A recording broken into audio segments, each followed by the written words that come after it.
Enough is enough! I have had it! Why so serious?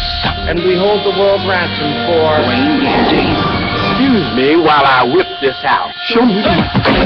Broadcasting live from the Armada FM studios in Atlanta, Georgia. This is the Sports Joc Show with Wayne Gandy. You may fill me up, yeah. Can you fill me up, yeah? You won't break me down. I've come to party, yeah. I come to party. Just throw in the towel. It's a new day. I'm a new day. Yeah, I'm gonna go all the way. You may fill me up. Welcome. It is Monday morning. It is 9 a.m. You're listening to the Sports Joc Show. I'm the Sports Joc Wayne Gandy. I got an early Christmas gift right here. I'll probably lose it on the way to my truck. Never can keep up with little stuff like this. I don't know why. They are fun. They probably was passing them out at the Auburn game for free. I've never been a big cheerleader like this. I was cheering, if you go back, and Al Horford hit a game-winning shot the other night. What a moment. If you people are living here in Atlanta and not catching the Hawks, it's quality basketball. Are you going to be a fan every night? No. But they are playing well. Just wanted to say that. Because attendance needs to go up. Hawks are playing pretty well. I know we don't have a superstar yet, but we're going to change that as the future grows. It's okay to go see other teams play. Great game, great shot, Al, overtime, game-winning basket. Just a quick shout-out to my Atlanta Hawks, who play the Mamba. For you that don't know, Kobe is back. He should be in Phillips Arena about 7:30. I mentioned his name a couple of minutes ago, and my two interns had a sexual experience. I mean, both of them, their hair started looking like static had hit it. They're still smiling about the Mamba being in the building. They want 2 or 3 scoops on a waffle cone, chocolate drizzle, gummy bears on top. Me and my man, Big Kenny, we can't eat that kind of stuff anymore because when you get our age, that sounds like a bathroom run to me. But in my younger days, I used to go hard in the paint with some butter pecan, ice cream. One thing before we get into sports, and we have a great show. We're going to talk about Jim Brown calling out Kobe Bryant. The Heisman Trophy winner was passed out this Saturday, Jameis Winston. We're going to talk about that. Peyton Manning, Sports Illustrated Sportsman of the Year, as they say. And what would a Sports Joc Show be without our man Charles Barkley? We're going to talk about that and much more. But, you know, I like to bring you what really happens here on the set. Big debate this morning. Can candy be racist? Can candy be racist? Based on your skin color, what do you prefer? You know, we was having a debate, you know, as a African-American Y'all know I'm joking. I don't even like to say African American. As a black man in America, how about that? I don't know why they ever made Almond Joy and Mounds. I'm just kidding. That's two candies that I never understood. You know, I'm gonna pass it to my panel in a minute. Just a quick little debate. And why am I talking about this? Because this is a subject right before Coach make us run about 300 100-yard dashes we would be having on the field. Just sitting on the ground and just talking some craziness, trying to forget that we're about to be broken out here running. Can candy be racist? My panel says possibly.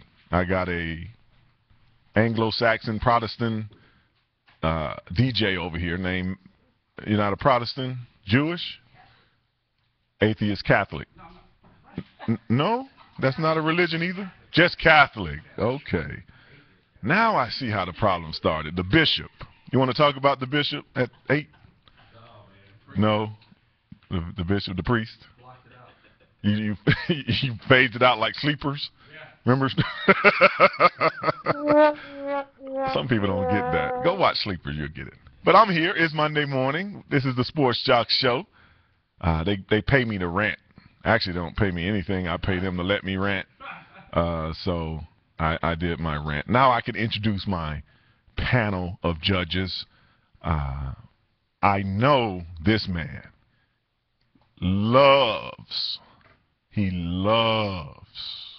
a Mr. Goodbar. Straight from Chicago. My man, the funny man himself, Big Kenny. Was I right, Big Kenny? Good morning, Sports Joc. I will have to say you were wrong on that. Anything with nuts in it and attached to the name Mr., I'm not doing it. You see what I'm saying? I'm totally steering clear of all of that type of action. Okay. Now, what is your candy of choice? You know, I really kind of go for the milk chocolate type stuff. I'm really not a big candy fan anymore. I will say that I don't think candy can be too racist unless you come out with like almond Jews or some Mook Duds. You know what I mean? Mook Duds. It might be Chico redneck Chico stick or something. You like ever that. had a Chico stick? Yeah, Chico stick used to be the. Now that I think of it, that is racist, huh? Chico stick. Chico stick. I used to love the Chico stick. I love Chico. I didn't like quite the Chico stick. I like the fried Chico stick. You know, because I am a black man.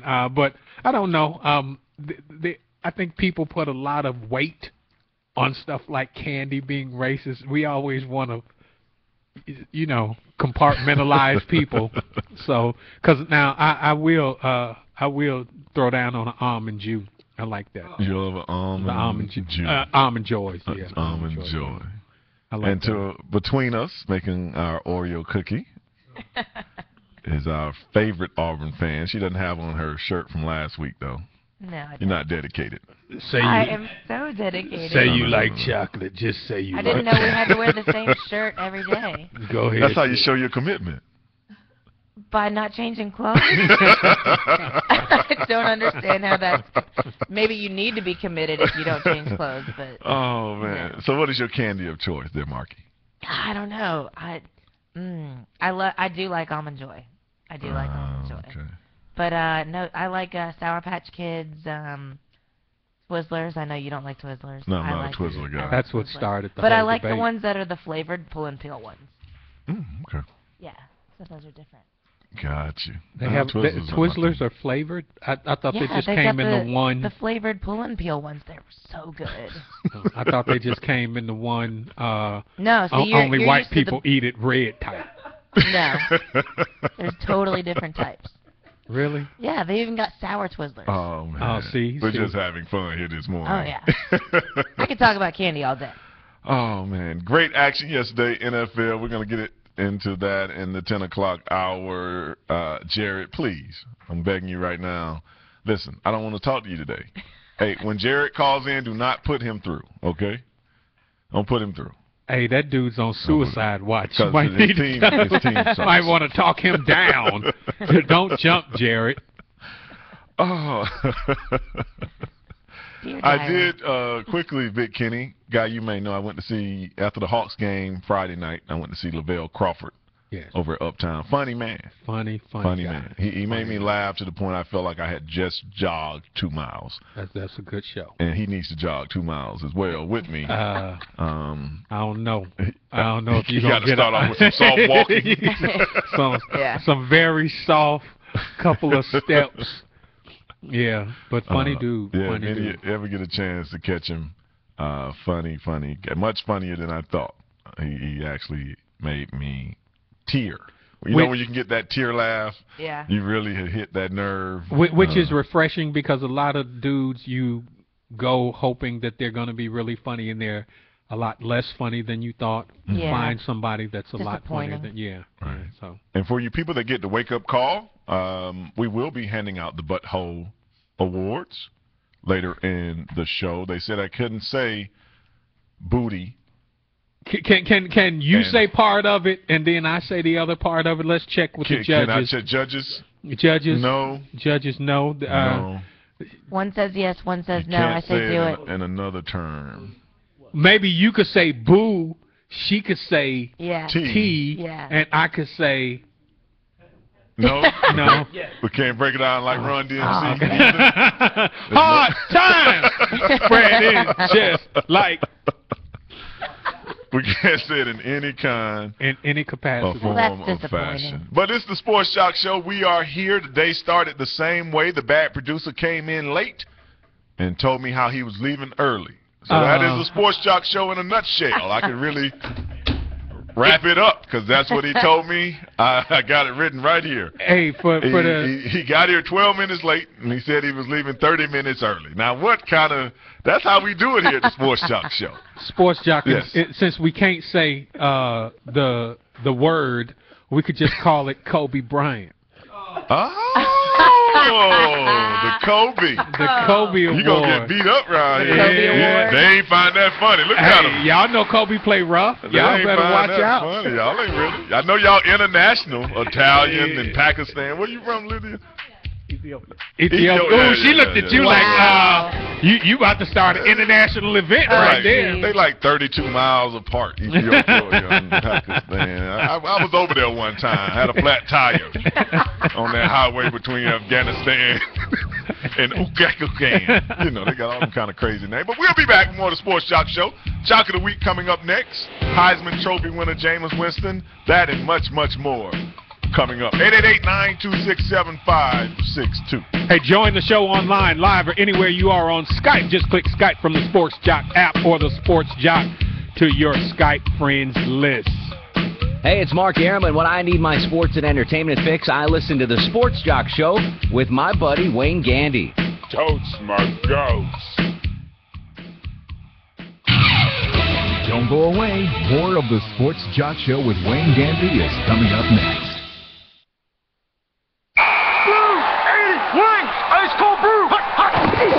Ooh, that was a heck of a sack. Chicken wings? Ice cold brews? You know, Bob, he might want to hit the showers and head to Hooters. Hooters is your one-stop shop for food, fun, and fantasy football. Get your very own fantasy football draft kit and keep up to the minute stats with Hooters' totally free Wi-Fi. Great food, great fun, and your very own cheerleaders, the world-famous Hooters girls. Hooters! Visit HootersDraftParty.com to book your party. Hey, over here. What? Right here in the back. Where? Over by the fence. You? The bike? Yeah, the bike. Right in the grass where the kids left me a while ago. You know how lonely it is being left day after day, not being able to cruise the reservation? Pardon me? Remember when you got me for the kids? You told them, no, you kids go have fun, enjoy the outdoors, and be careful. Yeah? I really miss it, especially when they put that playing card in my spokes, and I made a really cool sound the faster we went. Well, could you get my tires a little air, dust off my seat, and remind the kids how fun I still am? Okay. Oh, you are dusty. Yeah, and I may need a couple of bolts tightened too. Now let's go. As Native American parents and caregivers, our encouragement to healthy lifestyles for our kids is helping them get outside and play. Get ideas, get involved, get going at letsmove.gov/Indian Country. Brought to you by USDA, HHS, and the Ad Council. Hey, Dad, how do you throw a curveball? How do you build a fort? How do refrigerators run? How do fish learn how to swim? Kids ask a lot of questions. How high can you jump? But you don't have to know every answer. How many phone numbers are there? Because you don't have to be perfect to be a perfect parent. How do cell phones work? There are thousands of children in foster care who don't need every question answered. What's electricity? They just need you. What's the moon made of? For more information on how you can adopt, go to adoptuskids.org. A public service announcement from the U.S. Department of Health and Human Services, Adopt U.S. Kids, and the Ad Council. Green light. Hey, girl. School zone. I'm getting hungry. Car changing lanes. You want to meet me for pizza? Stop sign. Intersection clear. Yeah, street. Pizza sounds good. Ball-in street? Girl-in street! It's hard to concentrate on two things at once, like texting and driving. Stop the text, stop the wrecks. How will you stop texting and driving? Tell us at stoptextstopwrecks.org. Brought to you by the National Highway Traffic Safety Administration and the Ad Council. Now, it's time to present the Joc of the Week on the Sports Joc Show, where we highlight an exceptional athlete that has taken their game to the next level.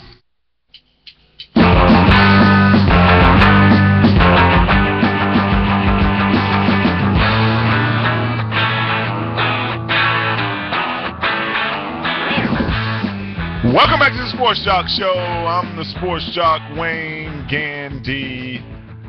Saturday night, the biggest award in college football was handed out. We're going to talk about that in just a second. Before that, we'd like to shout out our Georgia State high school champions. State championship was last weekend at the Dome. In 6A, North Cross finished as state champs. He's 13-2. Creekside is 5A champs. They had a perfect season of 15-0. Me and Big Kenny was discussing earlier before the season started. One of Creekside's players, is it DeAndre? DeAndre Turman. Turman. He passed away, the cornerback, doing a scrimmage. Broke his neck, I remember the play correctly. And you said there was even rumors that maybe a coach, his house had found. I think the head coach of the team had a fire at his home and lost everything, but they persevered through the entire season, made a perfect season, and then won the championship. So yes, 5A champs, Creekside. 4A, Griffin, 15-0 at the 3A level. Buford had a perfect season as well, 15-0. Double A, Lovett, 14-1. Great Atlanta Christian, you let Lovett beat you. Well, we might have won the state championship. And on the Class A, 14-0, Aquinas High School won that state championship. Interesting thing about classifications, Markey and Big Kenny, sitting at the game maybe last Wednesday, the bad producer, he always can ruin stuff. It's like tripping you down at the 1 yard line. He comes down there to tell me how this kid that plays on the 2A level hasn't been tested because he only plays 2A. And I told him, well, I was a 3A ball player. Kind of worked out okay for me. I still never understood what that means. All it does is it means that you have a bigger pool of kids. Yeah. It doesn't mean that the kid that is at a 2A school is not playing at the same level. Yeah. Have you ever noticed that it's always the dude without a license that wants to tell you how to drive? It's always the dude sitting in the stands on some, man, you didn't see that open man downfield? That armchair quarterbacking is a mug. You know what I mean? This dude played no A sports. And now he's talking about how it might be a challenge to get to the next level. So it might be a challenge. You always got to check your source. Down in Orlando at the Magic Kingdom, they had the Home Depot Awards. This is where everything basically except the Heisman is given out. I had the fortune to actually be a part of this when I came out. The Walter Camp Award went to Jameis Winston. That's for the best player or outstanding player. It's funny how they got best player, outstanding player. It's like the same award 3 different ways. It's like it's like applying for a job at Home Depot. If you saw someone taking something that didn't belong to them, would you tell? Right. And then you put no, and then they ask you, would you tell if you saw someone taking something that didn't belong? It's silly. Just like at the music awards, they have the song of the year and then they have the record of the year. And I'm still there stumped. I'm sitting there like, now the song of the year and the record. Did I miss? How you have the song and then the record? And then they have the artist of the year and performer of the year. Yeah, so it all breaks down. But the Walter Camp went to Jameis Winston. The Doak Walker went to Andre Williams, the running back out of Boston College. The Davy O'Brien went to Jameis Winston, had a huge week of awards. The Maxwell, A.J. McCarron, Alabama. Fred Biletnikoff Award, Brandon Cook, Oregon State. Jim Thorpe to Dark Hughes. See, I just wanted to get to that name. See, this is what I'm saying, people, when you name your children. Stop with this stuff. I don't even know where this, Dark Hughes. Dark Hughes. Spell it for me. D-A-R-Q-U-E-Z-E. What? Dark eyes? Darkez. You got a with the E, with the long E on it. Darkez. Darkeezy. Darkeezy for Sheezy. He won the Jim Thorpe. The John McKay Award. That dude, right. He won Went to Austin Jenkins. The Johnny Unitas went to A.J. McCarron. The Lou Groza. Roberto Aguayo from Florida State. Ray Guy Award went to Tom Hornsley. The Outland, which I came in second in. NCAA had me on suspension. Am I sounding bitter enough? Do I sound bitter enough? No? Oh, okay. Arnold Donald from Pittsburgh. The Lot Award went to Anthony Barr. Y'all didn't even know it was this many awards, did you? The Hendricks Award, but it was the going on and on. Jackson Jeffcoat in the Lombardi went to Aaron Donald from Pittsburgh. But the big award, which is really turned into just a offensive award, in my opinion, and that's why I don't particularly like this award, because it never gives other players on the field a chance. If you watch even the contestants this year, you had 1, 2, 3, 4 quarterbacks and 2 running backs. Last time I checked, there was a whole lot of other positions on a field of football, but for this award, the Heisman, it has really become just a quarterback, running back award. Is it designed to be given to the player that makes the greatest impact on the game or on their team? It's supposed to be to the most valuable player of the whole college football. Okay. Who had the most outstanding season. And I just don't understand how only basically these 2 positions consistently, as far as I know, this was the 79th award. I think maybe 2 defensive players have ever won this award. And Charles Woodson had to go return punts to be one of those. Like, he had to go play some receiver. It's like if you're not on offense, it's going to be hard.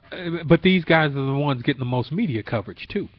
So, and then when they vote on it, it's interesting that Jameis Winston was held off of, I think, 125 ballots.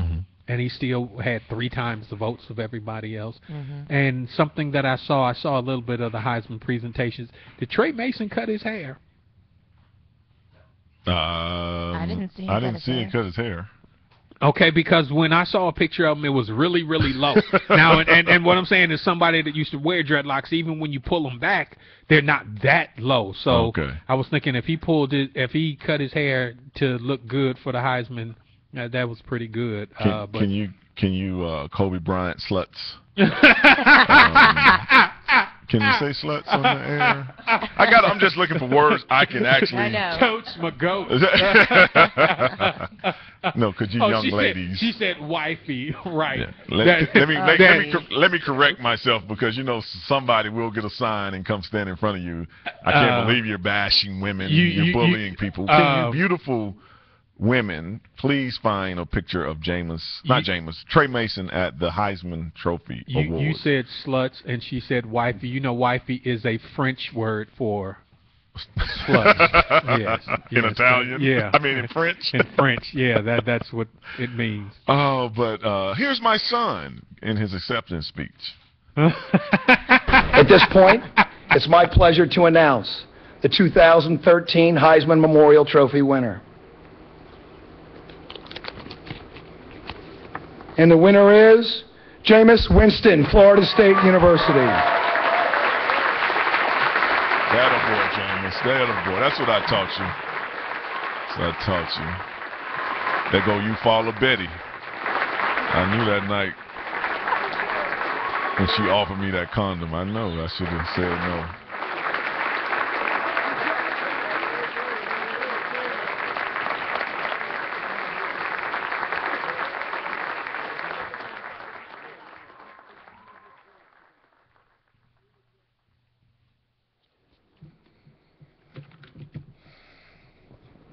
First and foremost, I just want to thank God and Heisman trustees and the past Heisman winners for allowing this dream to come true. This Heisman isn't just for Jameis Winston. It's for Florida State. And I love everybody in here. I can't be that much. I mean, I'm so blessed right now, man. It means so much to me. But I got one thing to say. At Florida State, if we're going to do it then, we do it big then. Thank y'all. Congratulations. This is not a video game. This is real. You can go over and touch your Heisman Trophy. That is Florida State's quarterback, Mr. Jameis Winston. He is the second freshman. As you know, Johnny Manziel knocked down some huge doors last year, which now basically opened this award to anybody that's playing.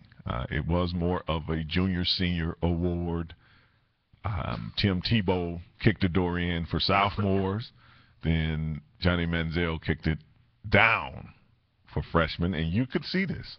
You can see these guys in 1 year come through and win this award. And Jameis Winston is the first teenager to ever win. Yep. Yes, and 19 years old. 19 years old. So next year it'll be a dude who committed. It'll be a guy who committed. A recruit that wins it.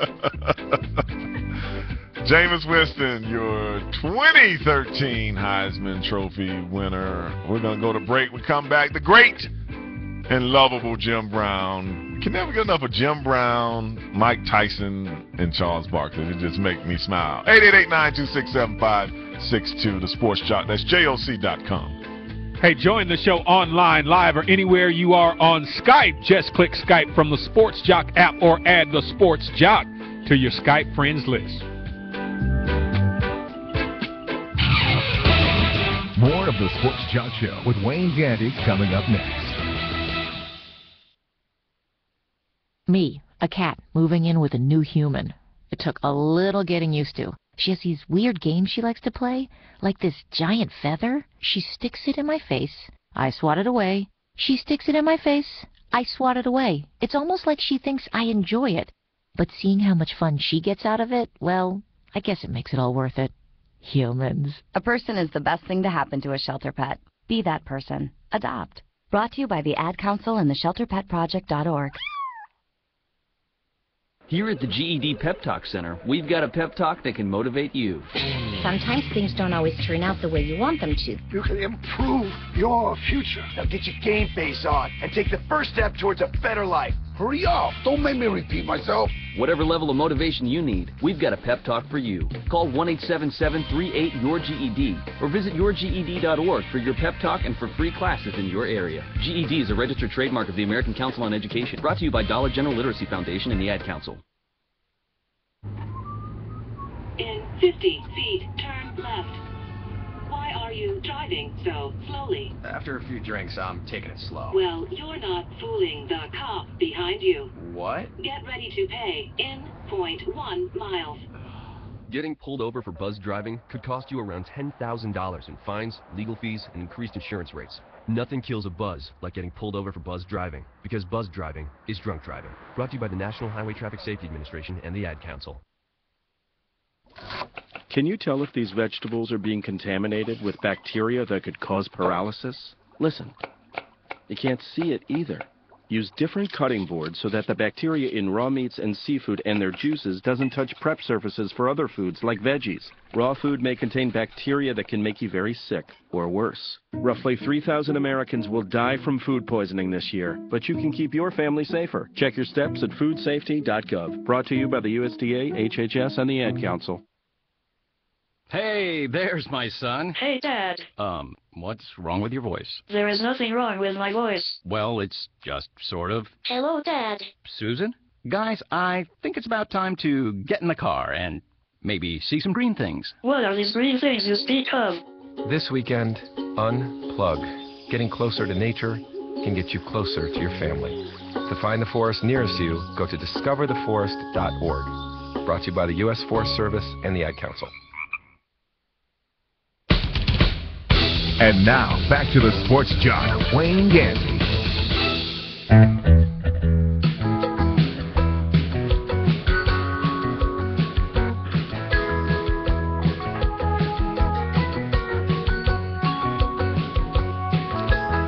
Welcome back to the Sports Jock Show. I'm the Sports Jock, Wayne Gandy. At this time, I would like to do a PSA, as we love to do here on the Sports Jock Show. For you people that are tuning in on Ustream Live 365 and you actually see this beautiful shape of a man, see me? Hey, this is not last week's show. I told you this shirt.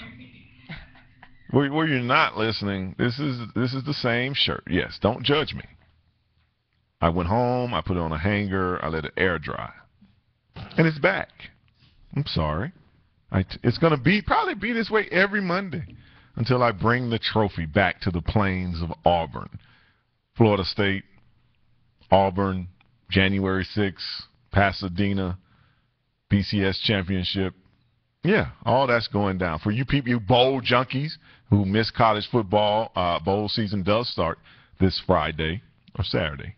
Somebody plays. Hold on one second. I'll give you the little rundown. This Saturday, you can catch the New Mexico Bowl, Colorado State versus Washington State, the Las Vegas Bowl, Fresno State versus USC, the famous Idaho Potato Bowl, Buffalo versus San Diego State, and down in New Orleans, the New Orleans Bowl,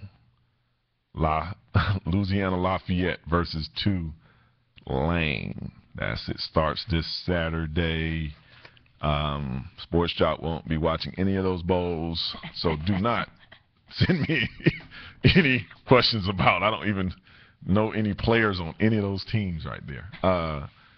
I don't even want to see a bowl game this weekend. You know, it's like I don't know. The Sports Jock is a little mature. I won't say old. I remember when bowl season really was something. It was bowl week. Yeah. It was just from Christmas night to New Year's, and it was over. It wasn't 2 weeks. It was just bowl week. Everybody played in that 7-day span. And now, as you see, it starts on December the 21st, doesn't end to January the 6th. 16, 17 days. basically. long time. A long time. That's Almost a lot of football to watch. If you catch every single bowl, I mean, that's a lot of football to watch. That's a lot of football to watch, especially considering that the sports jock is only air drying this shirt and not washing it. I didn't hear him say anything about washing the shirt. He just says, I put it on a hanger, let it air dry. I can't risk it. Shrinkage. You can't risk shrinkage. You don't want the midriff shirt. I don't. You know how they love to say it's pre-shrunk. Hey, nothing is wrong with midriff shirt. Okay. Yeah, it's a lot wrong with men and midriff. Okay. I didn't say for men. Okay, well, women. we're very specific on this Texting show. on any day and just saying that's a possibility. So basically, you holding back on us is what you're saying. No, I'm not holding back. I'm merely dressing for the weather. It is freezing outside. Oh, okay. Daisy Duke. Let it warm up then, and go on, air it out, Marky. I'm just saying. 2 quick notes before we go on. Nick Saban did sign a contract extension with Alabama, which I knew he would. I don't get where you people keep thinking Texas is a better job than Alabama. Check your records. Alabama has more national championships than any college in football. But also look at Nick Saban, though. This is the longest tenure he's had at any single job. Normally, I think he gets bored. Well, that's what happens when you're 65. It's like I don't want to pack my truck up anymore and go nowhere. I kind of look for a steady home. And when you're at other places, there are 2 or 3 schools that you keep moving from because there's 4 or 5 schools that are those schools. But that's what I'm saying. The Texas job and the Alabama job, to me, are unilateral. Like, you're not actually going up, leaving Alabama. You could be at, Georgia Tech and go to Alabama or to Texas, and that's a move up. But if you're the head coach of the Alabama Crimson Tide, you're the head coach. But there's nothing bigger in coaching than Bear Bryant. I mean, so True. And it's like being at North Carolina. If right. you're the North Carolina basketball coach, you don't actually have to go anywhere. You're at North Carolina being the head basketball coach. That is the honor. And then for Nick Saban, with him having his proven track record at Alabama, to have to go to Texas and then prove himself at Texas where he's a demigod in Tuscaloosa, you know what I mean? He could probably just walk into any place in Tuscaloosa, pull something off the shelf, and walk out, and they go, hey, just Saban. Let him have everything's free at all times. Let him just have it. That's Saban. Shopping has a whole new level. And Mac Brown did announce that he will be stepping down after his bowl game. Let's see what Texas is playing. Texas is playing in the Alamo Bowl down in San Antonio. Texas playing Oregon. There should be a great shootout right there in the Alamo. Shootout at the Alamo. Did y'all get it? Did you think it was? did you think it was? And by the way, I got your point to that Alamo joke. Did you think that it was interesting that Saban didn't say anything until I think it was Saturday that he wasn't going to go to Texas? Like around Saturday, he was like, I never even considered the Texas job, but that was after they gave him the extension on Friday. I think that coaches like Nick Saban and Mac Brown, old Bobby Knight, even Bill Belichick, I think they like screwing over the media. Right. I think they like us, excuse us, for being out there making up these stories. Yeah. And just sitting there and listening speculating. When did I say that? I think they really, because, some coaches diffuse it quickly. Right. Yeah. Like the next day, they go to the podium like, hey, I didn't say that. These guys always just let it go and linger. And, go say what you want to say, and it works for me because you got people that aren't in the inner circle at Alabama who probably was listening to the media as well, like, hey, man, we can't let Nick go. Right. They call in, hey, let's give Nick a raise. And Nick's in there like, man, I was never go. Because you want anyone to compete for you. A little competition never hurt. Right. Especially if I didn't have to create it. Never hurt my paycheck either. I was about to say, especially if it adds another $1 million or so exactly onto what I'm going to be making per season. Sports job. Yes. Who will... You know what I want you to start doing? I want you to sign me. Like the guy at the Nelson Mandela thing. Sign me what you want me to know. So learn how to sign, and then we'll address you. Go ahead. What's your question? You're not signing. Who's going to be the coach? Who are they going after? I wish everybody could see this. This is awesome. They actually can if they get on Live 365 or who's going to be the coach at Texas? Yeah, who do you think? I mean, can I... That I don't know. I would have to, because that's a lot of times who left Texas to go coach other places. Those are the first big names, and I don't know the different coaches. I can't just sit here like, oh, this coach is successful, he would go there. A lot of coaches would go there. But Texas is going to look for people that have came through the organization. Even if they didn't go to college there, they coached there for 2 or 3 years, and now whoever is the biggest name that used to coach at Texas, whether any kind of assistant. So if you gave, I can narrow it down easily from there. But it is a big job. That's what I'm saying.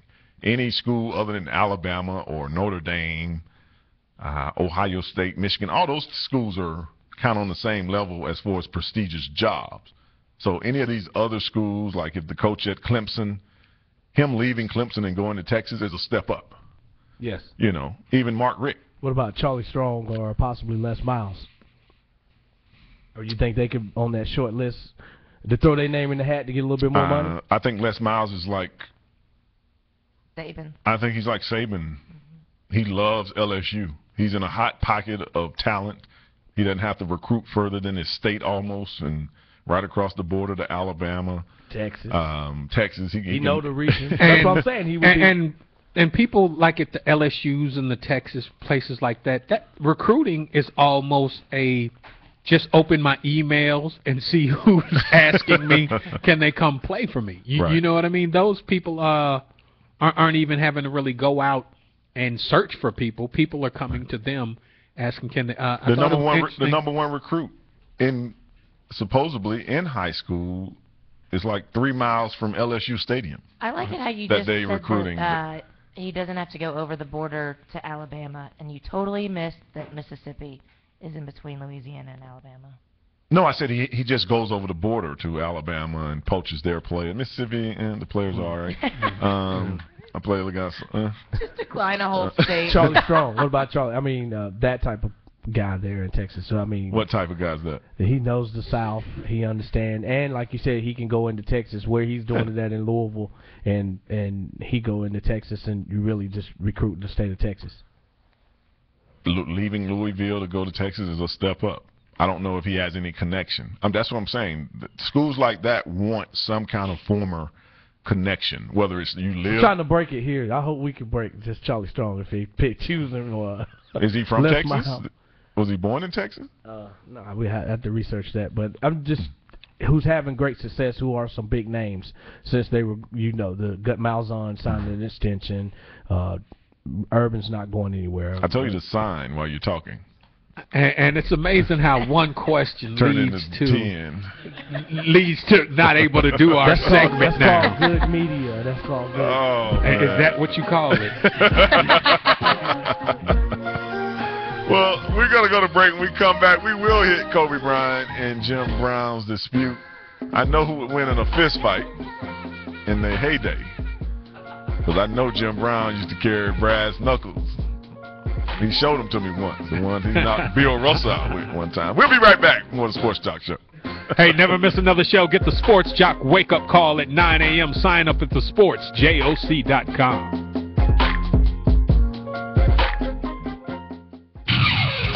Don't go away. More of the Sports Joc Show with Wayne Gandy is coming up next. Your busy lifestyle demands performance. Energy drinks and shots can be an acquired taste and can cause jitters, crashes, and even stomach discomfort. The new 8-Hour Energy Patch is the natural, sugar, and calorie-free alternative to energy drinks, shots, and even coffee. It's the only energy that sticks. Just 2 time-release patches will keep you going at work, the gym, or even a night out. No unpleasant taste, jitters, or crashes. For a 12-hour boost, just add another patch. For only 4 hours, use one. You're in charge. Visit 8hourenergy.com for more info and your free example, do not exceed 3 patches per day. This is Lisa Edelstein from House. On TV, the good doctors aren't always easy to spot, but it is easy to spot the good that Barasa Ware is doing as a local health worker in Ethiopia. Every day he helps the children of his village survive. When you help local health workers like Barasa, you're one step away from helping children survive all over the world.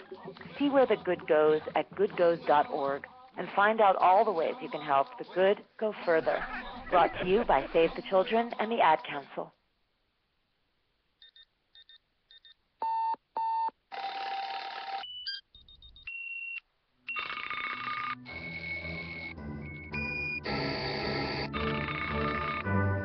Make sure your child is up with the alarm and ready for school each morning, because missing just 18 days, even in middle school, will put their graduation at risk. It's up to you. Learn more at boostup.org. Brought to you by the U.S. Army and the Ad Council. It's not always easy being a dad. When's the fairy princess coming? Any minute now. What? What do you mean she's not coming? But it's always worth it. It's the fairy princess! It is I, Groove Zinklebell. The smallest moments can have the biggest impact on a child's life. I know it's really you, Drew. I'm just pretending for the other kids. Take time to be a dad today. Call 877-4DAD-411 or visit fatherhood.gov. Brought to you by the U.S. Department of Health and Human Services and the Ad Council.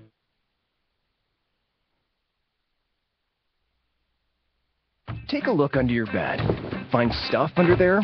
What about jobs? No? Now try your basement. There's a pair of overalls that overall you're not so into anymore. A perfectly good laptop that hasn't seen your lap in months. And even more stuff. But still no jobs?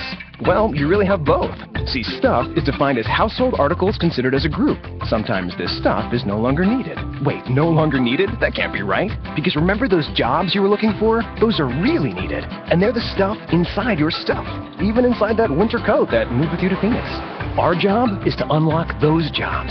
And it starts when you donate your stuff to your local Goodwill. Here's how we do it. When you donate to Goodwill, we sell your stuff to provide job training for people right here in your community. So just by teaming up with Goodwill, you help create jobs. And isn't that worth parting with the leftover keytar from your 80s cover band? Goodwill. Donate stuff, create jobs. Find your nearest donation center at goodwill.org. A message from Goodwill and the Ad Council. You don't usually get a stock tip from a 16-year-old, but I'm here to tell you about a different kind of stock. It's called Better Futures, a stock for social change that's not about making money. Instead, you invest to help students like me go to college, which ends up making the future better for all of us. My name is Alicia, and I'm your dividend. Invest in better futures with UNCF. Visit uncf.org/invest. A mind is a terrible thing to waste, but a wonderful thing to invest in. Brought to you by UNCF and the Ad Council. Hello, I'm Bob McAdoo. When I need my sports and entertainment, I listen to the Sports Joc Show with Wayne Gandy.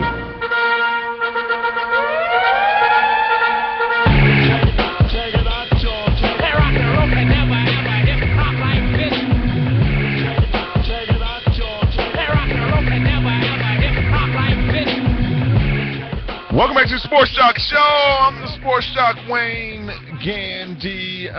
Just to finish up our award ceremony, the Butthole Awards are still coming up, so don't go away. The SEC Awards did come out. Coach of the Year, nobody should question this at all. Coach Malzahn at Auburn, SEC Coach of the Year. Trey Mason, Offensive Player of the Year in the SEC.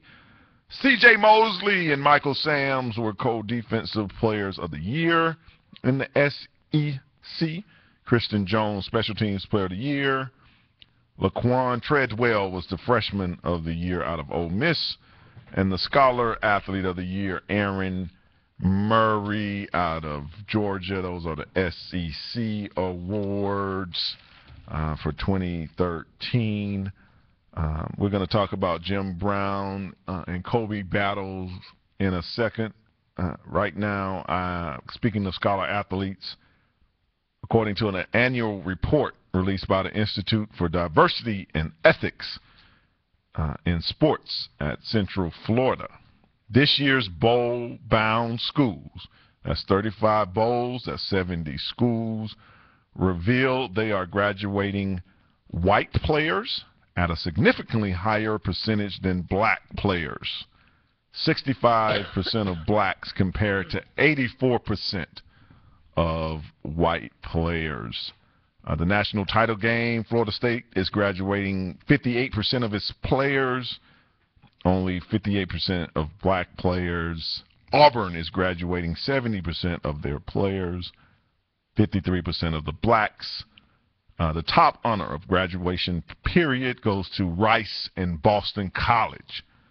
Both are graduating players at 94%. So kudos to these two schools. A lot of times we talk about the athletics on the field. We never talk about schools where they're doing both. Rice and Boston College, 94% of their players graduate from their school. 93% of their black players graduate from their schools. Schools with the lowest percentage include Georgia. Where's that list at? I think North Carolina. They don't hate, man. They don't even have classes, so why would they be concerned about graduation? So it's just and I didn't like the Auburn number. I'm an Auburn alum. I graduated from Auburn. 70%. That's too low for me. 70% total? Total. Only 53% black and 70 total. Are they taking into account some of these students that are maybe leaving early to go into the draft? But I'm sure that's not enough to sway the GSR, which is graduation success rate. It includes students that transfer. It allows for it subtracts the athlete who leaves early. So they got all that factored in. Okay.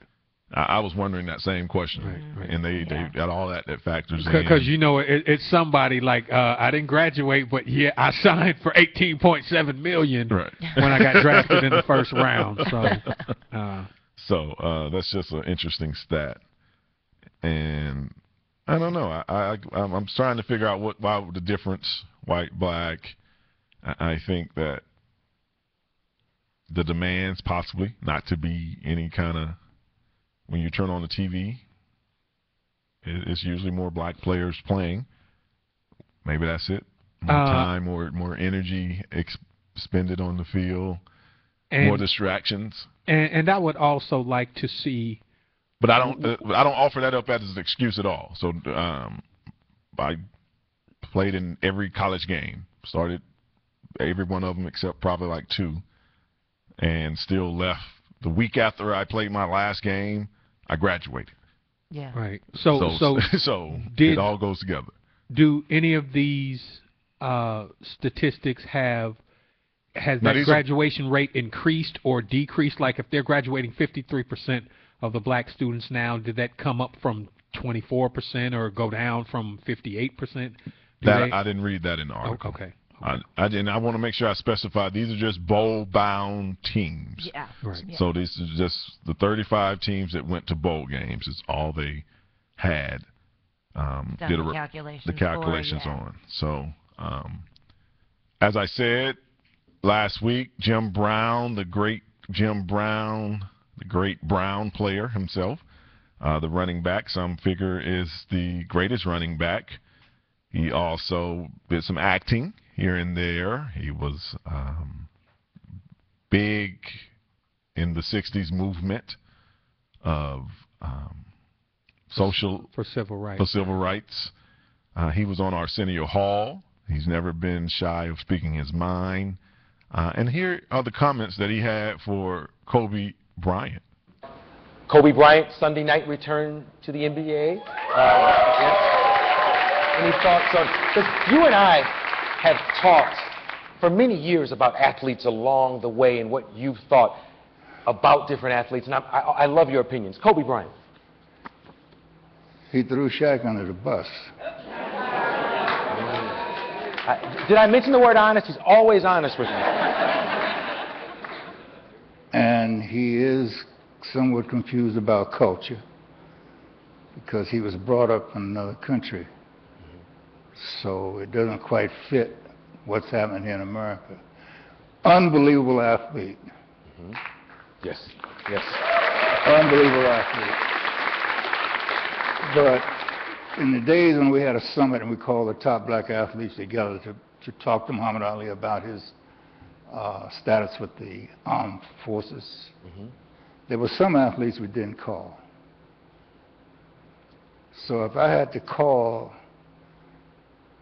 that summit all over, there would be some athletes I wouldn't call. And Kobe would be one of them. That is the Hall of Fame and legendary Jim Brown. Never been shy of speaking his mind, never been shy of choking women, taking a little butthole. Jim Brown. Taking a little Jim Kobe. done it all. Remember now. taking a little Kobe Bryant. We don't call it. Oh, yeah, a little Kobe Bryant. Right. We Taking some Kobe Bryant from Kobe Bryant. Ain't that something? That is a way to look at it. That is his response. For that first part, when he says that he threw Shaq, it's very interesting that if you remember that story, it stuck with you. Because that is one of the things when I think of Kobe Bryant as well, that I thought that was a total violation of the man bro code. Yeah, that's against the player way. Yeah, it's just not something you do. That is against the player way. We don't do that. Lex Luthor never told Lois Lane that Superman was sleeping with Wonder Woman. Right. Just never. Some of them like, what are you talking about cartoon references? But Kobe, at that time when him and Shaq was going through it, that was what it. He threw him under the bus. Basically, I want you off the team. And he threw it with, when he was going through his allegations that Shaq was having some other things or other women in his life while he was married, and paid him off. So. Yeah. That was the first thing for you that might not have remembered that reference. And then he says that back in the 60s, when they were calling, because back then a lot of the powerful black athletes and entertainers would get together as a panel to try to, you have a video of Kobe responding? Is that what you just said? Is it up over there? It's interesting you made that superhero reference because even the villains, the Batman caught the Joker, and the Joker never called the Penguin like, hey, man, Batman got us. You know what I mean? It was always, you do the crime, you do the time. You do the time.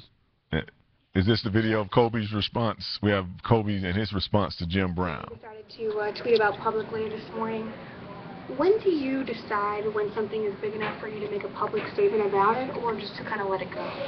Well, it depends on the issue. If it's a major issue, then that involves equality or perception of racial equality, or I feel like that's something that's a big enough message that needs to be addressed. Obviously it's a sensitive topic for everybody, but I think that the best thing to do is to not dance around it and to go at it full head of steam and generate conversation about it. So that's how I try to measure it. And in your comment, your response before that, did it surprise you to have Jim say the kinds of things that he did? Well, I mean, it surprised me in the sense that it just came out of left field. I mean, I've never even met him, so it came out of left field. But I do think it's a great opportunity to have these conversations, to have this discussion. I think it's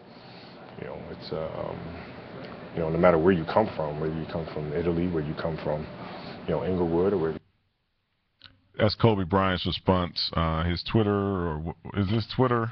Facebook? What is this stuff? That Twitter that you gave me? His Twitter name is I Take That Kobe. His Twitter response was global African American is an inferior shade to American African Americans. That's hashtag, am I supposed to say this hashtag stuff? Yeah. Hashtag HMM, I don't know what that means. That doesn't sound very hashtag Mandela or hashtag Dr. King. The sports jock don't know this new language. It's like trying to sign. But we're going to go to break. When we come back, we'll address this real quickly. Just really, because you don't have to be from another country. It's how your black experience in this country is regional. It's a regional thing, state to state. That's why the North didn't understand what the slaves of the South were really going through in a lot of ways. But we'll be back with more of that and much more. The NFL Hours coming up as well. 888-926-7562. The Sports Jock. That's JOC.com. Hey, never miss another show. Get the Sports JOC wake-up call at 9 a.m. Sign up at the Sports JOC.com.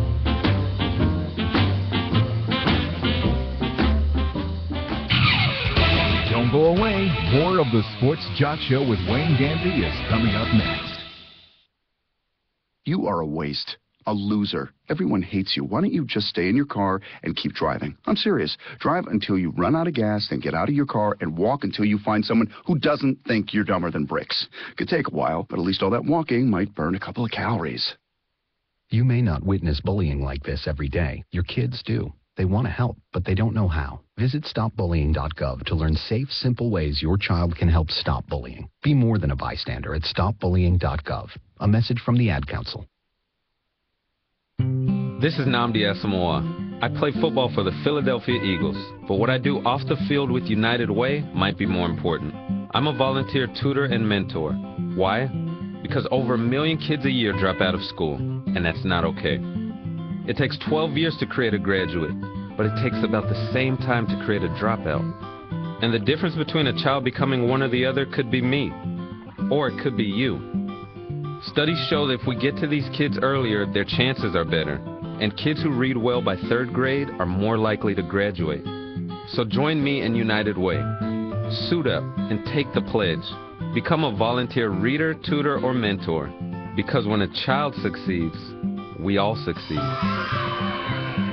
Give, advocate, volunteer, live united. Take the pledge at unitedway.org. Brought to you by United Way, the Ad Council, and the National Football League. It's not always easy being a dad. When's the fairy princess coming? Any minute now. What? What do you mean she's not coming? But it's always worth it. It's the fairy princess! It is I, Groove Zinklebell. The smallest moments can have the biggest impact on a child's life. I know it's really you, Drew. I'm just pretending for the other kids. Take time to be a dad today. Call 877-4DAD-411 or visit fatherhood.gov. Brought to you by the U.S. Department of Health and Human Services and the Ad Council. Your busy lifestyle demands performance. Energy drinks and shots can be an acquired taste and can cause jitters, crashes, and even stomach discomfort. The new 8-Hour Energy Patch is the natural, sugar, and calorie-free alternative to energy drinks, shots, and even coffee. It's the only energy that sticks. Just 2 time-release patches will keep you going at work, the gym, or even a night out. No unpleasant taste, jitters, or crashes. For a 12-hour boost, just add another patch. For only 4 hours, use one. You're in charge. Visit 8hourenergy.com for more info and your free sample. Do not exceed 3 patches per day. Ice cold brew! Ooh, that was a heck of a sack. Chicken wings? Ice cold brews? You know, Bob, he might want to hit the showers and head to Hooters. Hooters is your one-stop shop for food, fun, and fantasy football. Get your very own fantasy football draft kit and keep up-to-the-minute stats with Hooters' totally free Wi-Fi. Great food, great fun, and your very own cheerleaders, the world-famous Hooters girls. Hooters! Visit HootersDraftParty.com to book your party.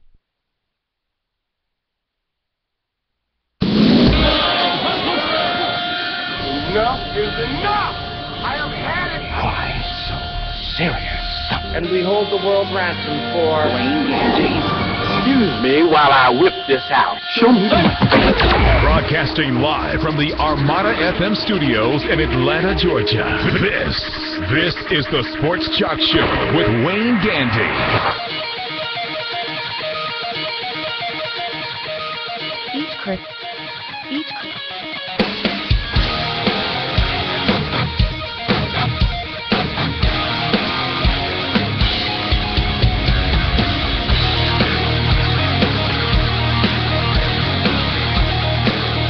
Welcome back to the Sports Jock Show. I'm the Sports Jock, Wayne Gandy. It is 10 a.m. It is Monday. We are still here. We will be here until noon. Are you out there Christmas shopping? I'm a Christmas hunter, meaning that I can do all my shopping in like 30 minutes. That's impressive. I can do it in 30 minutes. I do all mine online. I go in. I don't like the online shop. I love online shopping. Really? I've never bought anything online. Oh, I buy all kinds of stuff online. You see, I don't even know how to hashtag. I mean, well, that's true. I'm sitting here like, do you read the hashtag? I was about to say, I thought he was trying to say hashtag, What is H? Oh, is that what that was? Yeah. Oh, okay. So, okay. Gotcha. Learn something new every day. I'm learning about this computer age. I tell you. We were talking about Jim Brown. Here's his comments once again about Kobe Bryant. Monday night return to the NBA. Any thoughts on? Because you and I have talked for many years about athletes along the way and what you've thought about different athletes, and I love your opinions. Kobe Bryant. He threw Shaq under the bus. Did I mention the word honest? He's always honest with me.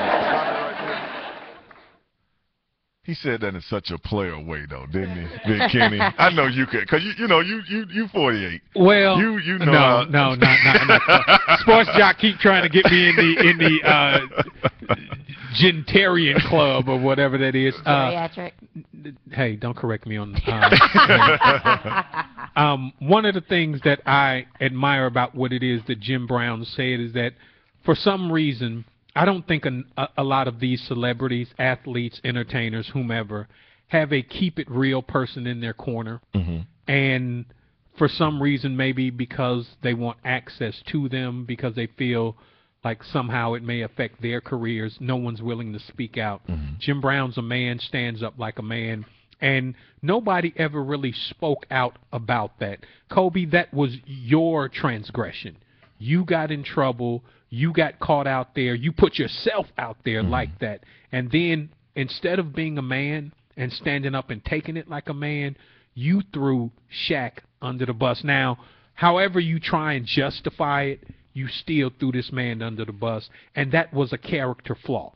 Yes. And Jim Brown, when asked about Kobe, his athletic ability does not erase the fact that that was a character flaw. And Jim Brown bought that out first, and I really appreciate that about Jim Brown. And it's interesting that you make that point, because later in the show, when we talk about Charles Barkley, he says that him and Michael Jordan's close friendship suffers from the same thing, that he has always been willing to be 100% upfront and real with Jordan, and since he's been on the commentating side and Jordan's been an owner, and he makes that reference a little later, that he's had to be honest about how Jordan is running the Bobcats. And that has caused a rift, like you're saying. Very few people will do what Jim Brown, but as we know, Jim Brown tried to bring peace to the Crips and Blood. So honestly, he don't have any problem speaking his mind or worried about any kind of backlash. You know, I think, I don't know about anybody else's circle, but I try and keep my circle full of keep it real dudes. I remember the first time I ever did comedy, I invited some people out, and it was people from my keep it real circle. And after it was over, I got booed that night. It was like my second time trying to perform. And my partner came up to me like, look, bruh, you wasted our time. Don't ever invite us out to a showcase and you not going to show up and show out. Right. You know what I'm saying? That was horrible. And then on top of that, get you some stage-ready clothing. You look horrible on stage in that stuff. And it made a major impact on me, and I think as a result helped me to excel the way that I have. So you see people like the Kanye West saying crazy stuff, and nobody's checking these dudes about that. When Kobe threw Shaq out there like that, somebody should have came to him and said, hey, man, you need to apologize for that. At the very least, go out and say, Shaq, my bad. You know what I should have, as a man, say I should have never done that, because I can guarantee you as a result, Kobe only hangs around women now. Well, yeah, they accept him. These two right here. Right, I'm saying, but no dudes are going to hang around him. That's true. No dudes are going to hang around. And trust me, if they do something and Kobe gets caught with him, he gonna throw the interns under the bus like, it was consensual. Yeah, right. At the end of this interview, you hear him talk about his circle of friends that he would call upon back in the 60s when he was having these kind of black athlete summits. Do y'all still have the video? Okay. He is somewhat confused about culture because he was brought up in another country. So it doesn't quite fit what's happening here in America. Unbelievable athlete. Yes, yes. Unbelievable athlete. But in the days when we had a summit and we called the top black athletes together to talk to Muhammad Ali about his status with the armed forces, there were some athletes we didn't call. So if I had to call that summit all over, there would be some athletes I wouldn't call. And Kobe would be one of them. That is Hall of Famer and legendary Jim Brown. Jim Brown only played like 9 years in the NFL, so all those records he was smashing in a shorter period than a lot of the running backs that we see now. He went into acting. He became a true advocate of trying to get gangs, dispel gang violence. He's had his run-ins with the law. He's had his different issues, but one thing he's always he's never been a guy for excuses for why he did it. He choked her. Yeah, she made me mad. That's kind of what he would just kind of say, like it was really justified. But he was raised in a time when you could actually choke a woman and just get a ticket. Or as we refer to it on the Sports Joc Show, as we refer to it here, the good old days. The good old days. Yeah. But in the 60s, if you ever watch some of the times that Ali, old footage, there would be Jim Brown, there would be Kareem Abdul-Jabbar, there would be Bill Russell. That was just their way of using their power at the time, their fame, to try to bring a little consciousness to the American culture. Kobe is not a guy he said he would necessarily call. I guess he feels like, Marky, he wouldn't be down for the calls. Yeah, I mean, I don't know. I'm not a Kobe fan. I know, interns, I'm sorry, but he's just a dirtbag. He's never been a good person. He's never stood up for anything good. He's a great athlete, but what else are you? If you can't be a good person and do something with your life outside of your job for humanity, how are you? I can't be a fan. Okay. Yeah. I thought I saw a knife blade when you said that. I'm just saying, I'm going to watch my back when I leave. Stabbing is a new thing now. They're stabbing. No, the machete. Punching. The machete is coming back. Have you heard about people punching people in the head and then, like, trying to... It's knockout game? Yeah, the knockout game. The knockout game, yeah. We used to call that going to school. Where you would risk being knocked out. You see why I call him 4850. I'm just saying. Going to school. But Kobe, and you're the one thing I will applaud you on, you didn't go back at Jim Brown in a way to perpetuate his comments. Are just kind of like, hey, I didn't know that was you had to be from America to understand. Because he's scared. He's scared to go back at Jim Brown. And that wouldn't be what Mandela or Dr. King said. Jim Brown, we all know, has a little more feistiness than those two people, but. Did Kobe address the throwing Shaq under the bus issue? Nope. No, he didn't. Because deep down in his heart, he knows he was wrong. He's wrong. As he gets older, he knows. He knew he was wrong then. He was just too arrogant to admit it. Might be an Italian thing. Do Italian men do that? Throw each other under the... No, that's omerta. They don't speak. They just throw tomatoes. Okay. Real quickly before we go, we were talking about Michael Jordan, and as I said later in the show, Charles Barkley comments are about that. The Jordan, the famous 1997 flu shoe that he wore playing against Utah in the finals, it was auctioned off. It sold for $105,000, that pair of shoes. Preston Truman, he was the ball boy that went and got MJ some applesauce before the game. That's his pregame ritual. After the game, Mike gave him the shoes. That was the famous game. He scored like 40 points with the flu. He had the shoes in a safe deposit box for the last 15 years. That's an investment. I mean, you tell me another pair of shoes that have garnered 6 figures in an auction. Correct. That's quite an investment. It was worth putting in a safe deposit box because it kept them in good condition. kept them from being pilfered Right. by somebody who obviously would have put them up on eBay or something like that. And for some graham crackers and applesauce, that's a pretty good return. That was a good return on investment. Yeah. Probably that you got from the coach's office. Exactly. You Didn't even buy it for yourself.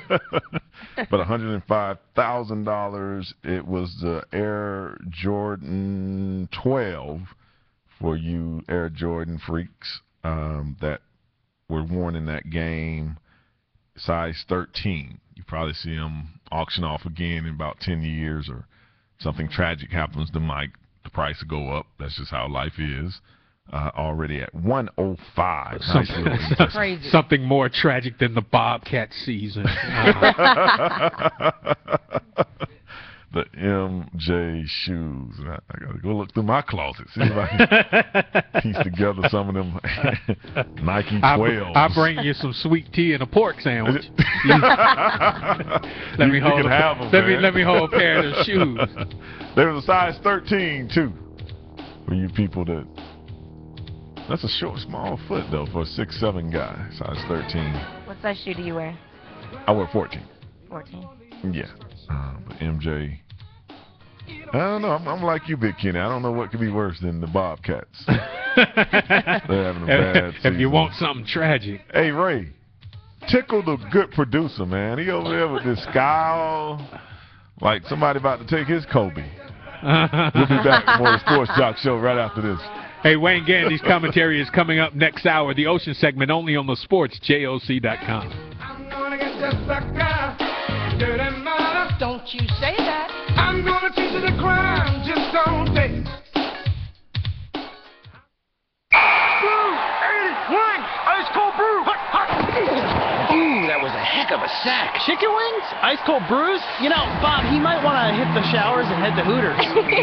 Hooters is your one-stop shop for food, fun, and fantasy football. Get your very own fantasy football draft kit and keep up to the minute stats with Hooters' totally free Wi-Fi. Great food, great fun, and your very own cheerleaders, the world-famous Hooters girls. Hooters! Visit HootersDraftParty.com to book your party. Your busy lifestyle demands performance. Energy drinks and shots can be an acquired taste and can cause jitters, crashes, and even stomach discomfort. The new 8-Hour Energy Patch is the natural, sugar, and calorie-free alternative to energy drinks, shots, and even coffee. It's the only energy that sticks. Just 2 time-release patches will keep you going at work, the gym, or even a night out. No unpleasant taste, jitters, or crashes. For a 12-hour boost, just add another patch. For only 4 hours, use one. You're in charge. Visit 8hourenergy.com for more info and your free sample. Do not exceed 3 patches per day. Today in school, I learned a lot. In chemistry, I learned that no one likes me. In English, I learned that I'm disgusting. And in physics, I learned that I'm a loser. Today in school, I learned that I'm ugly and useless. And in gym, I learned that I'm pathetic and a joke. In history, I learned that I'm trash. Today in school, I learned that I have no friends. In English, I learned that I make people sick. And at lunch, I learned that I sit on my own because I smell. In chemistry, I learned that no one likes me. In biology, I learned that I'm fat and stupid. And in math, I learned that I'm trash. The only thing I didn't learn in school today? The only thing I didn't learn today. The only thing I didn't learn is why no one ever helps. Kids witness bullying every day. They want to help, but they don't know how. Teach them how to stop bullying and be more than a bystander at stopbullying.gov. A message from the Ad Council. And now, back to the Sports Joc, Wayne Gandy.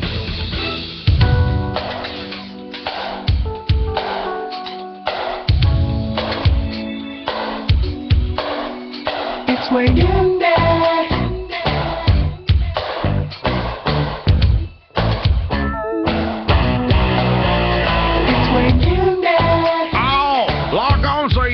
See the Sports JOC, even Big Kenny. Welcome back to the Sports Joc Show. I'm the Sports Joc, Wayne Gandy. Sad news out of Brazil. A 4th fatality has happened. Somebody else done fell off the stadium. What's going on? I think some of this is mob-related, crime, gang-related. I think they're throwing people off and saying they were construction workers. What do you think? Anybody out there? They need better Conspiracy? I'm throwing out some conspiracy theories. Either that or they just drink a lot of rum in Brazil. You know what I mean? And work on stadiums. And just work on stadiums. Those lunch breaks are getting severe. Somebody needs to focus. That is the fourth person. Sad news. World Cup Stadium. Hopefully they make some plaques or something to. Yeah, to something. Say as a memorial. As a memorial. Think about it though. If this were the United States, or maybe it's just the fact that the World Cup is that big of a money maker, because if you were building or constructing something in the United States and that many people were dying during the construction, they would halt construction immediately until that was fixed. These people are on some, hey, having meetings in the morning like, everybody be careful, and then just putting them back to work. Right.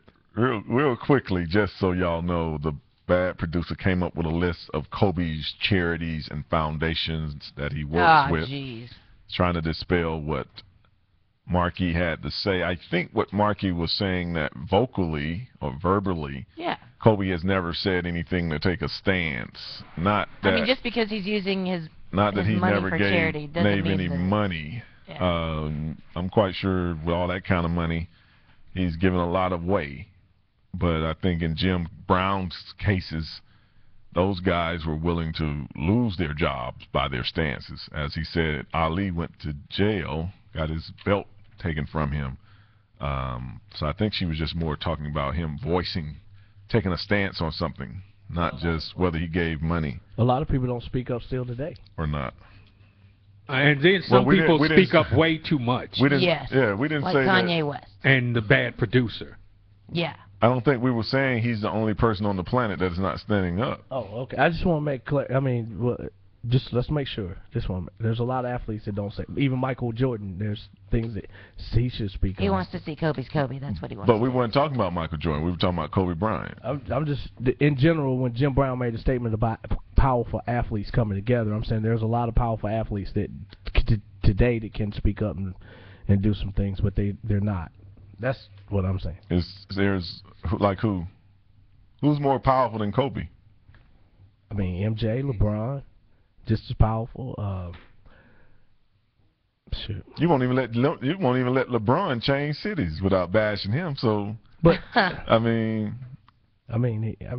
you just need to say something today, man. No, I'm telling you, they are powerful. They can say some things to make difference to a lot of situations. On but what they don't issues? speak up. On just what if issues? There's the same issues, whatever Jim Brown is saying, there's issues with if the athletes don't speak up. When he made a statement, Jim Brown made a statement. He made a statement about Kobe. And there are a lot of athletes, black or African American or black athletes, as I like to say, that don't speak up, afraid to lose their endorsements, afraid to say what's really on their mind. Well, Arsenio Hall specifically asked him about Kobe Bryant, and he said that if he were having a power athlete summit on black issues today, one of the athletes he would not call would be Kobe Bryant, because he was specifically asked about Kobe Bryant. Now, if you're going to start throwing other athletes under the bus, you can just a la Kobe Bryant, right? I mean, if that's what you want to do. No, he was asked about a specific person. I'm just saying when a statement was made that Kobe doesn't do anything. And see, I think that's part of what Kobe's problem is. Nobody's willing to let him stand up and handle his issues for himself. You hear jockeying for Kobe's reputation. Let that man stand up for himself. I'm just saying, why are you protecting Kobe? It's just too broad of a statement about that. I mean, with Jim Brown, it's not broad. He was asked specifically about Kobe, and he gave his opinion on Kobe. Now you bringing up LeBron, you bringing up Mike. Them people ain't got nothing to do with that. I'm just saying there's a lot of things a lot of athletes could do in the community. A lot of athletes wouldn't tell on other athletes either. But you ain't saying nothing about that. You ain't saying nothing about Kobe being willing to put this man's family at risk, to put this man's reputation with the public that could cost him things like endorsements, that could cost him his family, which eventually it did. He got a divorce based on Kobe throwing him under the bus like that. So what do you have to say about that? Boom. Silence. Okay, that's all I'm saying. Now we can move on to more important business. Did anybody see how the sports shop just stepped out? I like that, Big Kenny. That somebody else, it's just let it go. I think the thing, and we're going to move on right after I say this to you, bad producer. the thing that you miss is Jim Brown is saying by Kobe's actions of throwing Shaq under the bus, he learned something about his character. And since he learned that about his character, he wouldn't invite him to the summit. So other athletes, even though they may not have said anything, he doesn't have any evidence that they would throw somebody under the bus. Because if you throw your brother in arms under the bus, you a show put me out there. If you throw your teammate under the bus that you shower next to. When the man come kicking the door down, Kobe will be like, they in the back. There you go. So we have settled that. We are in the NFL report. We tried to get here a little earlier, but we sometimes get and let the bad producer talk, and he carries on like we on a 9-hour show. We're only on a 3-hour show. NFL action yesterday, hot and heavy. Let's start back on Thursday night. The San Diego Chargers decided that they would stand up and be counted. Fine time at the end of the season to start doing that, but hey. They would remind people that they're still in business in San Diego. They beat Denver 27-20 in Denver. Peyton Manning and his offense, I think, is still out there. That can Peyton really perform outside in the cold? It's only going to get colder in Denver. And we know through his career he has struggled in cold climates. This is going to have to be proven, I think, in a bigger game. This game here, not necessarily big yet. Denver is still atop the AFC. Peyton Manning was named Sports Illustrated Sportsman of the Year. I thought it was an interesting choice because in the 2013 year, Peyton Manning has not won a championship. I thought that some award like this would at least go to someone who had won. Yeah. To me, Peyton Manning is the comeback player of the year, no doubt. But not the sportsman. Yes, he's not the sportsman of 2013, and he's going to be the MVP when the season ends. But right now, in this 12-month period, you haven't won any kind of award. Do you think a lot of that is because it just makes for better storyline? The comeback player, obviously a first ballot Hall of Famer, someone who's had a storied career like Peyton. Do you think it makes better media than maybe a Russell Wilson getting it? I think that awards, period, Marky, Big Kenny, have become like the VIP line at the club. Yeah. The VIP at the line at the club used to be you had to be a VIP. They didn't actually charge you admission. It was that you were a very important person. You come through that line. Right. Now the VIP consists of who will pay the most to get in. And I think the awards completely, and I say that because when you look at the NBA, and we're going to talk to Sekou Smith in the 11 o'clock hour, how is Kobe Bryant the leading vote getter for the All-Star game, and he's only played in 3 games?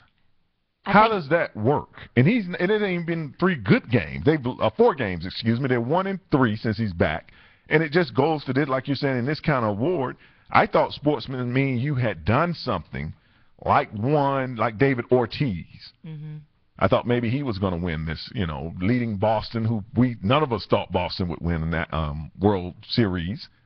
Then he goes and has one of the greatest World Series that you can have at the plate. Even going back to LeBron, even though I know LeBron has won a lot of awards, but at least they won a championship. How do you give a man – this season isn't even – consecutive championships. Yes, consecutive. Yeah. I just think it has to do with media coverage, and I think it's more of not necessarily who'll pay, but who has the most endorsements. Whose face do we want on our magazine so our magazine will sell? Right. I think that's what it is. I think it's about media coverage and popularity. It's a popularity contest. It doesn't have to do with him actually participating in the sport to be the sportsman of the year anymore. It just has to be his face on a magazine to sell Sports Illustrated. Even if you had given it to Serena. Yeah. He said giving it to Serena. In the Kobe. But for her 2013, her 2013 that she had, to be that, 32, 33 years old, the oldest #1 ever. She won 2 of the 4 majors. She had a good $13 year. million in prize money. I mean, what didn't she dominate? She was in most of the finals. So it was either I won the final, I was in the final. I was in the final. Most of the year she was number 1 in the world. That's Sportsman of the Year. And when you talk about women's tennis, she is the face of that sport. Correct. Peyton is a premier player, but I wouldn't say he's the face of the NFL. When you talk about women's tennis, there is only Serena Williams. Yes. So, I don't know, man. No knock on Peyton. That's what I'm saying. No knock on it. If all of this turns into he leads Denver to a Super Bowl, then give him Sportsman of the Year. But right now, he's just the comeback He's the pizza player. man. the Papa John's. The Papa John's dude. He's throwing dough in commercials. He's not throwing touchdowns. I never understood the peppercini in the Papa John's box. 888-926-7562. We'll be back with more of the NFL Report right after this.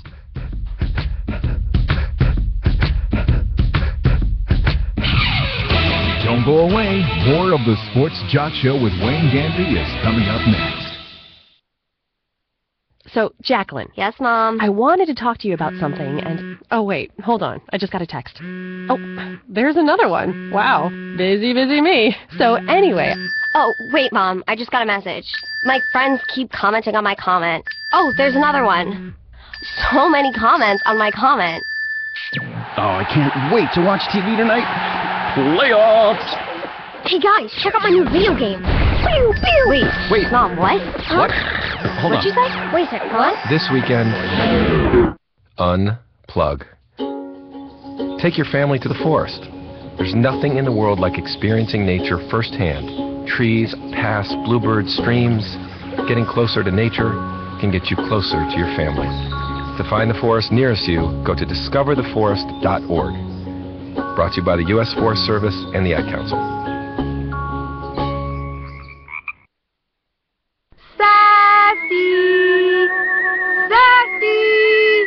This week's episode, Rattlesnake at the Pond. Oh, Johnny, skipping rocks at the pond sure is fun. Hey, look, a moving stick. That ain't a stick. That's a rattlesnake. Sassy, we're in danger. Good idea, Sassy. Go get Mr. Gunderson. You will in a second, but first you'd like to tell us something we may not know about animal shelters in the United States? It's getting close, Sassy! Approximately 8 million pets enter shelters each year? The majority of which are in shelters because of owner-related issues that the animals have no control over? Sassy the rattlesnake! Save us, Sassy! What, Sassy? You wish you were videotaping this? Sassy! Sassy is brought to you by the Ad Council and the ShelterPetProject.org. Remember, adopt. 81! Ice cold brew!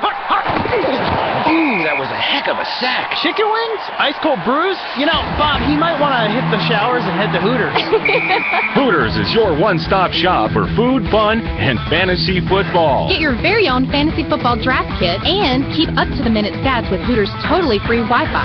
Great food, great fun, and your very own cheerleaders, the world-famous Hooters girls. Hooters! Visit HootersDraftParty.com to book your party. And now, back to the Sports Joc, Wayne Gandy.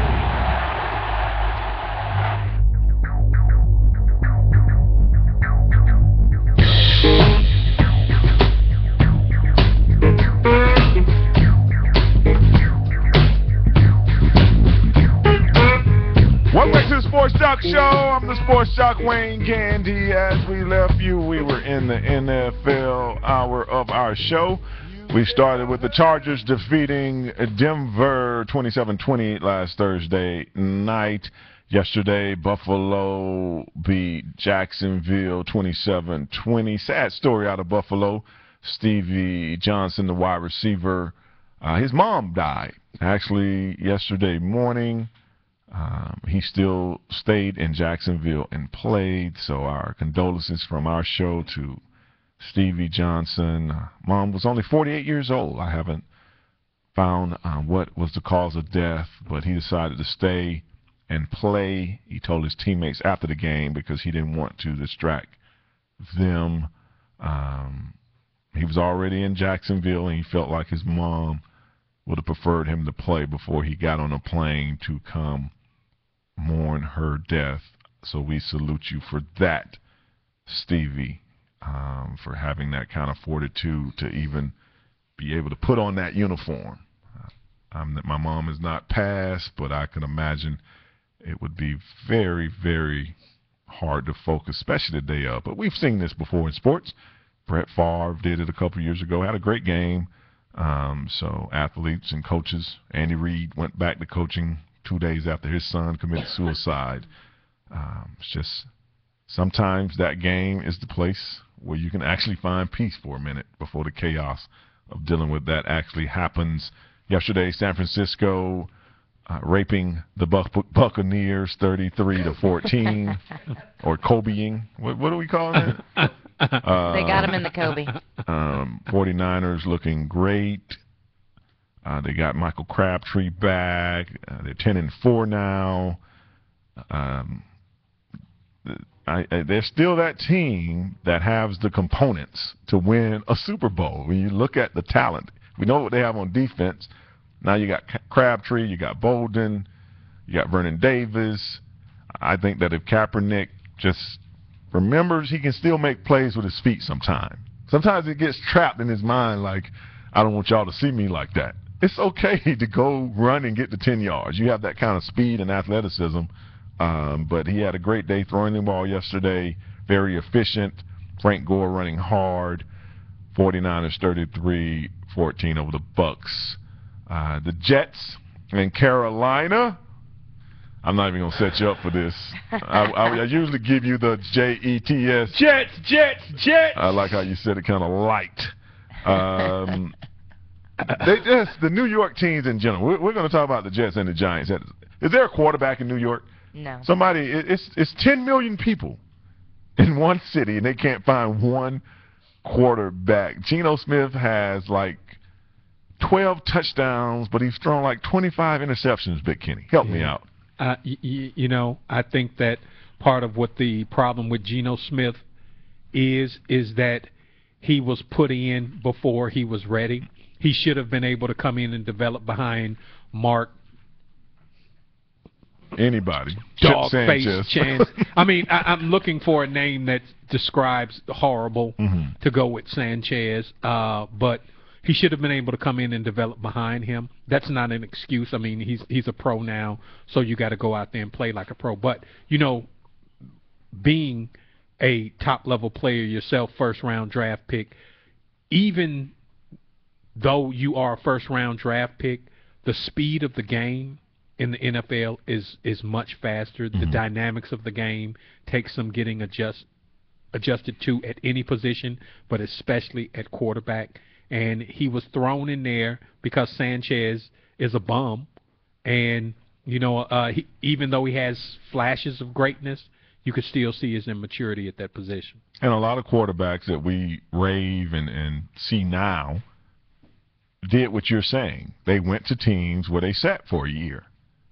You just forgot that happened. When you talk about the Brett Favre, or, right. You talk about even Steve McNair's, the Michael Vicks, Aaron Rodgers, Aaron Rodgers is a perfect example. I mean, he sat behind Brett Favre for many seasons, and then got put in the game. It's just that but you're able to learn and have more maturity and have more experiences and really focus on the team mentality and how to. Because once you have a chance to bond with your team, you're going to be a better leader. Right. And then those that went immediately from being drafted to starting had those hiccups, a la Cam Newton.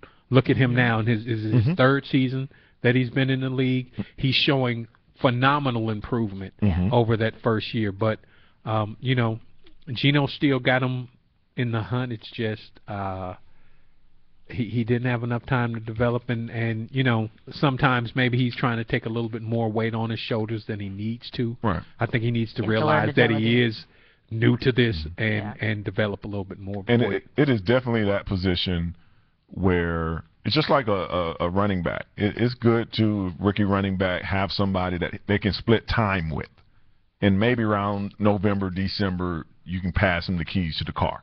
Right. I know even in my situation, my first 5 games, they would let me play a quarter, the first quarter, the third quarter, or half of the second quarter. They let me get a little taste, and then the 6th game, okay, go. But now they start, like you're saying, from day one, you're going to be a quarterback.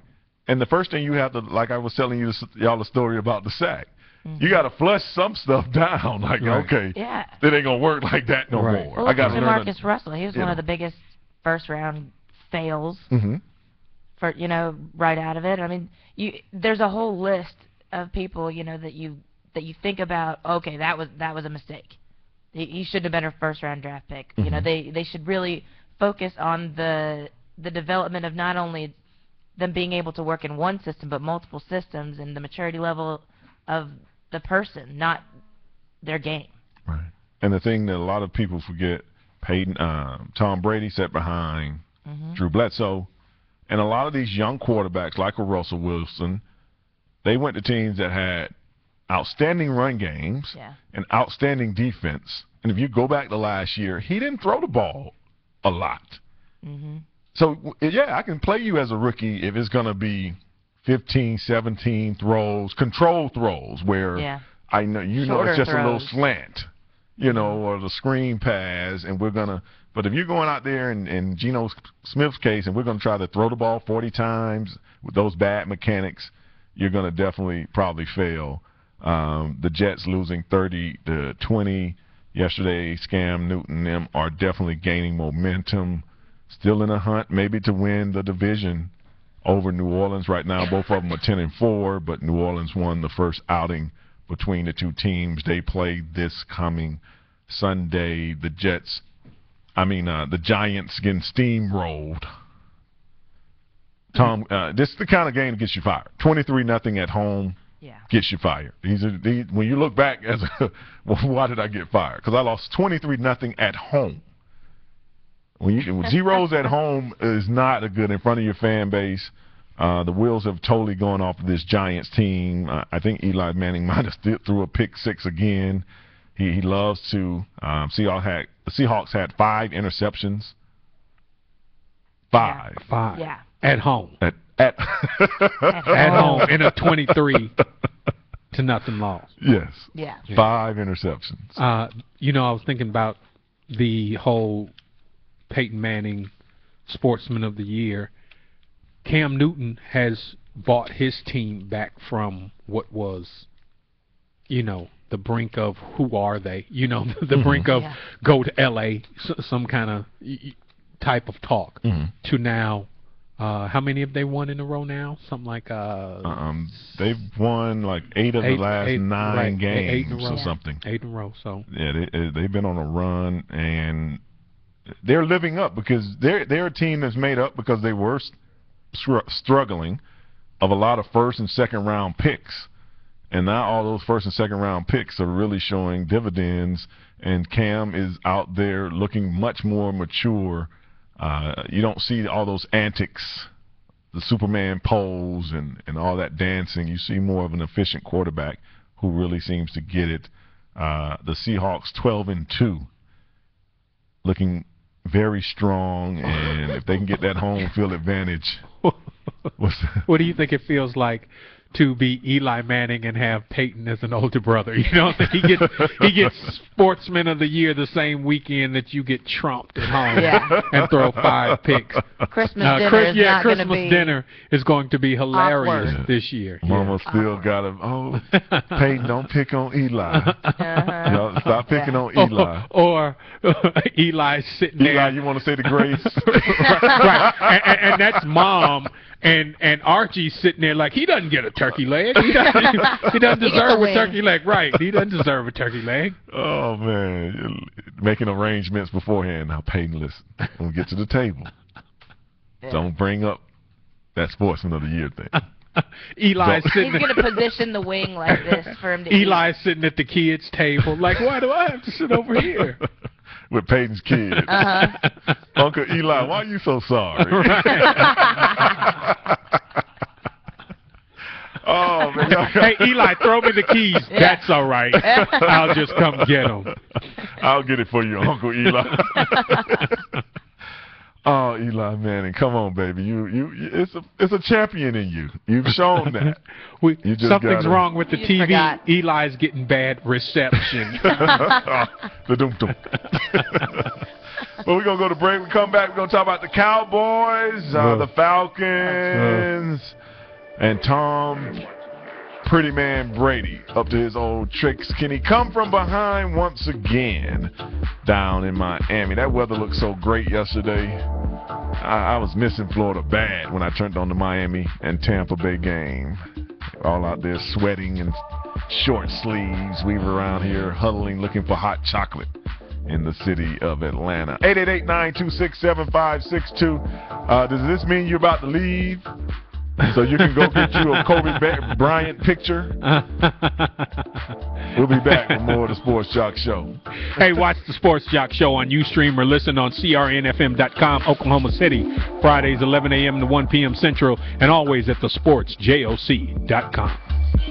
Hello, this is Atlanta Mayor Kasim Reed. When I need my sports and entertainment fix, I'm locked into the Sports Joc Show with Wayne Gandy.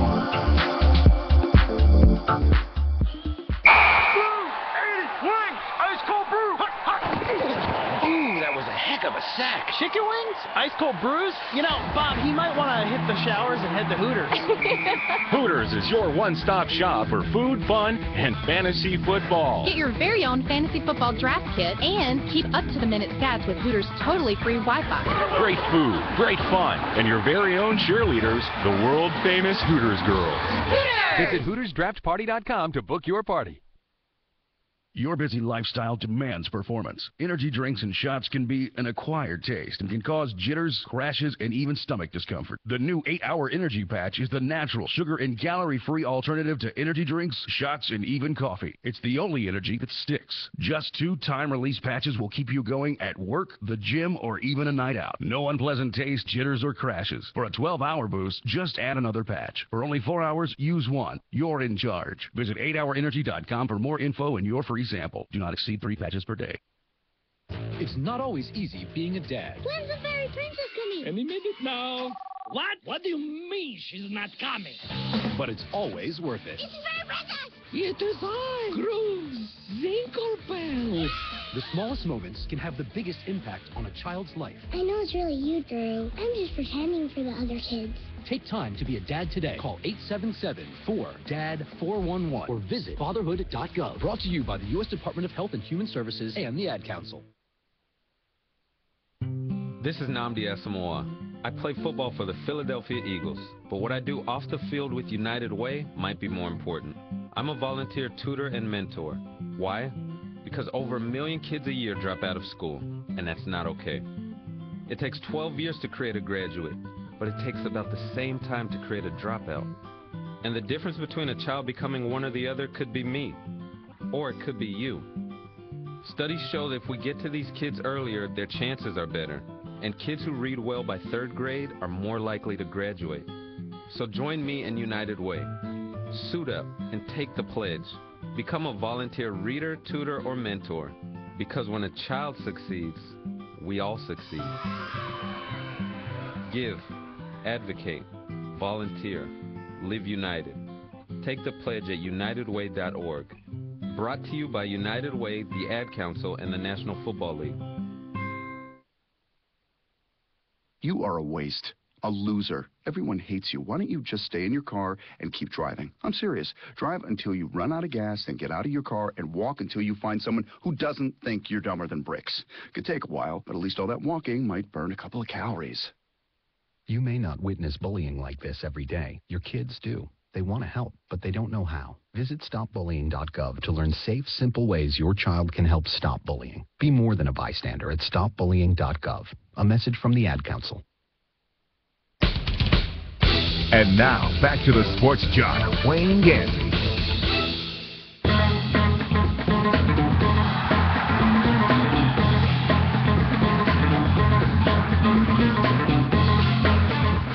Welcome back to the Sports Joc Show. I'm the Sports Joc Wayne Gandy. Monday Night Football tonight.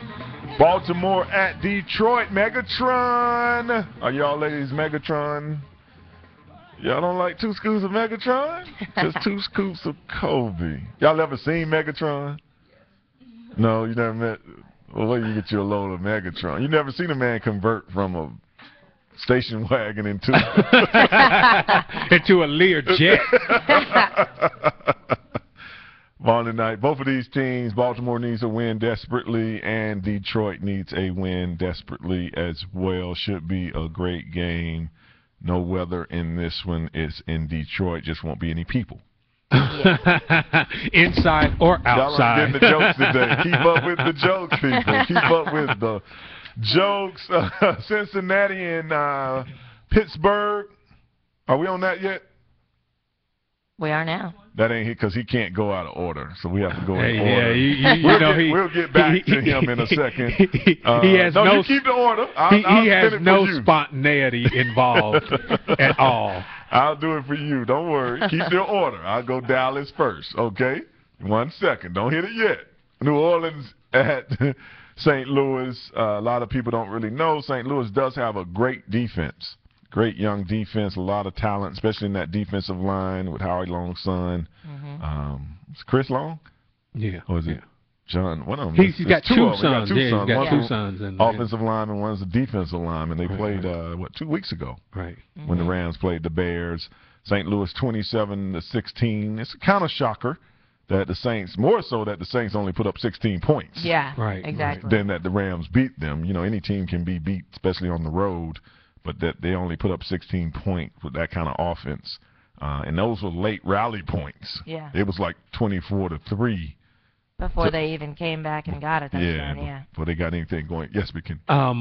With Detroit playing tonight against Baltimore, I thought it was interesting that over the weekend, one of the top stories was the resurgence of or the modification of Ndamukong Suh's behavior. Everybody's talking about he's the new Ndamukong Suh and how he has been, maligned as the dirty player, the bully, all of that, and how he seems to have changed.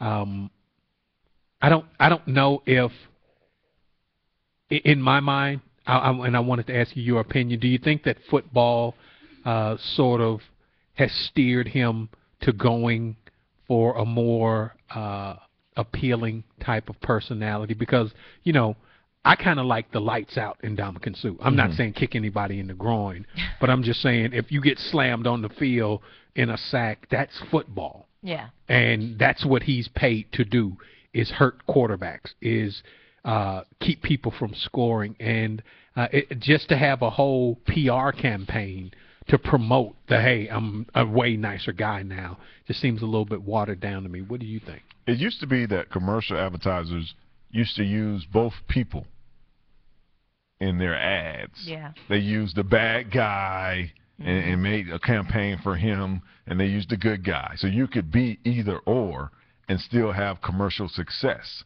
a la like Jim McMahon for the Bears. He was seen as the rebel and do it his own way. He still got commercial endorsement from companies would spin things to show it that kind of way.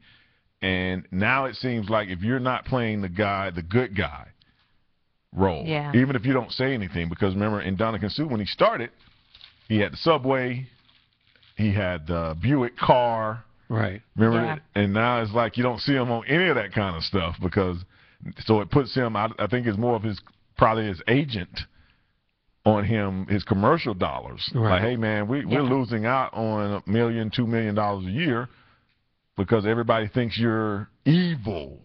Yeah. You can't be evil in this country. We only let 1 or 2 people have the evil stigma. Well, I'm saying there used to be a time when he could be seen as a bully or a tough guy, and he would at least got a truck endorsement, you know what I'm saying? Well, but now, tough like in Ndamukong Suh, or, some spicy wings. That's called bullying now. Yeah, exactly. Yeah. And that's my point is the culture has caused it to be watered down. I don't think it's the game, it's their desire to get those dollars. that has allowed it. Yeah, 20 to years done. ago, he'd made major dollars being the nasty, I'm bleeding out the nose, I broke a But now guy's it's the face perception mask. has changed. The Right. social perception They- of these players and what they're supposed to do in the game. It's like, well, knock him down, but don't hurt him. It's like the media's making the game more soft. Right. I remember the Mean Joe Green Coke commercial where he was limping into the locker room and the kid came behind him like, hey, Mean Joe. They had the kid timidly approaching him. Yeah. You know what I mean? It wasn't like, hey, Mean Joe, because Mean Joe might turn around and eat a kid. You know what I'm saying? He was that type of player, but now it's if you're not just cuddly. Yeah. Yeah. It's better because even when they do the Troy Polamalu hair commercial, Yeah. he doesn't play anything like a hair commercial. No. His game is reckless. It's die. Lights out. Die Yeah. or die. Right, I mean, right, it's like, Yeah. Kamikaze. Yes. There's only death. But then when the commercial, he doesn't speak, really. Yeah. They just show his hair, or he says like 2 words, so it's almost, but you almost have to not say anything. Yeah. If you want to have a certain Stigma about you. mean appeal to people. Even in basketball, they don't like the guy that might punch the ref. Right. They Right. like they want you to bring flowers and candy. Right. But we all know guys, the Mahorns and the Lambiers. and the big babies who will snatch a monitor out of a hotel lobby desk. Right. So that is a good point, though, Vic Kenny. Arizona defeating Tennessee 37-34. What up, John Abraham? Having a great year, even at the age of 35. I think is up to about 12 sacks. That's more than the whole Atlanta team. And they got rid of this. And they dude. let him go. He was out there. Arizona is in a great position to make the playoffs right now. Green Bay, Dallas. Yesterday, once again, Tony Romo. I could throw better than Tony Romo. And these I'm boys. pretty sure. This still goes back to Jerry Jones to me. I think Jerry Jones, early in the week last week, they're reporting, well, Jerry, are you going to say something to Lane Kiffin, the defensive coordinator? It's like, what other owner do you go? No, you're supposed to be addressing the head coach. The coach, exactly. Is Jason Garrett going to say something? Are you asking, is Jerry Jones going to say something to the defensive coordinator? And then Kiffin has the answer back that, yeah, I would love to talk to Jerry about some different ideas. See what I'm saying? There's too many Indians. Too many chiefs, and not enough yeah. Indians in this pot. And in this game, they're killing the Packers. Once again, I turned the game. They were up 23 points. Yeah.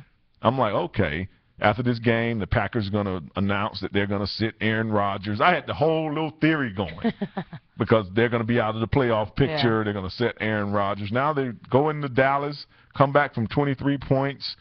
Even Troy Aikman during the game, maybe one of the famous Cowboys of all time, and says this could be the worst loss that he ever seen in Dallas in all his years. And you're talking about a man that was on a 1-15 team.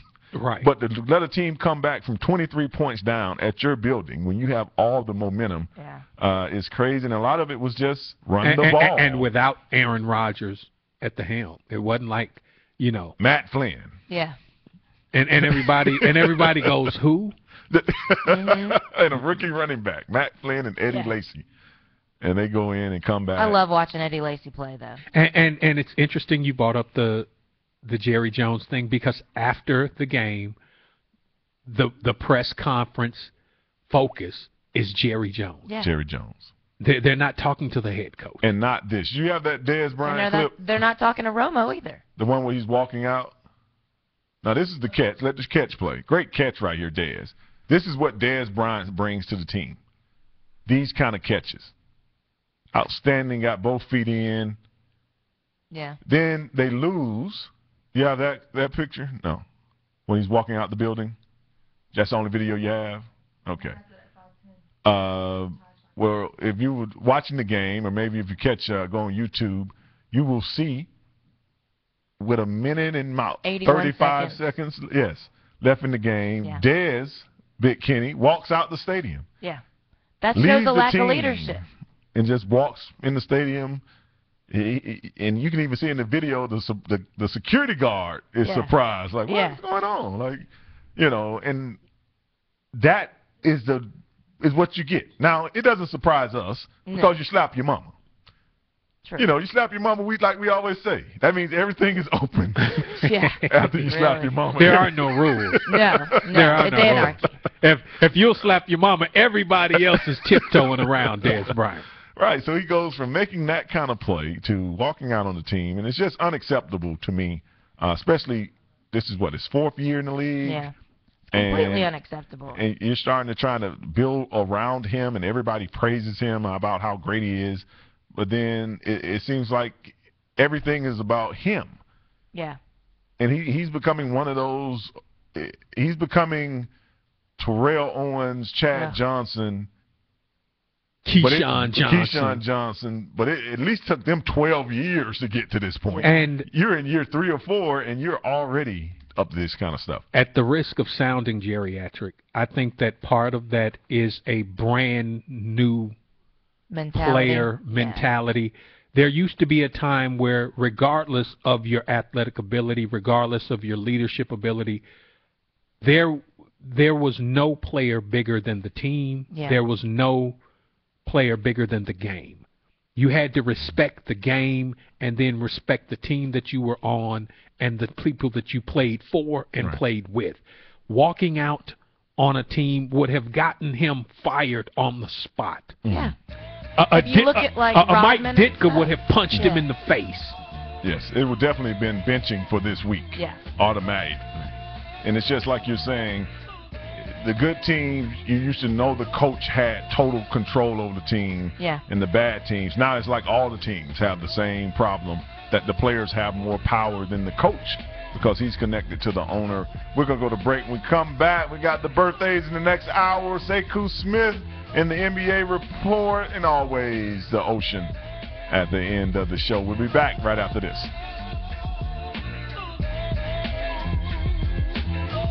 Hi, I'm Charles Barkley. When I need sports and entertainment, I listen to the Sports Jock with Wayne Gandy. Go.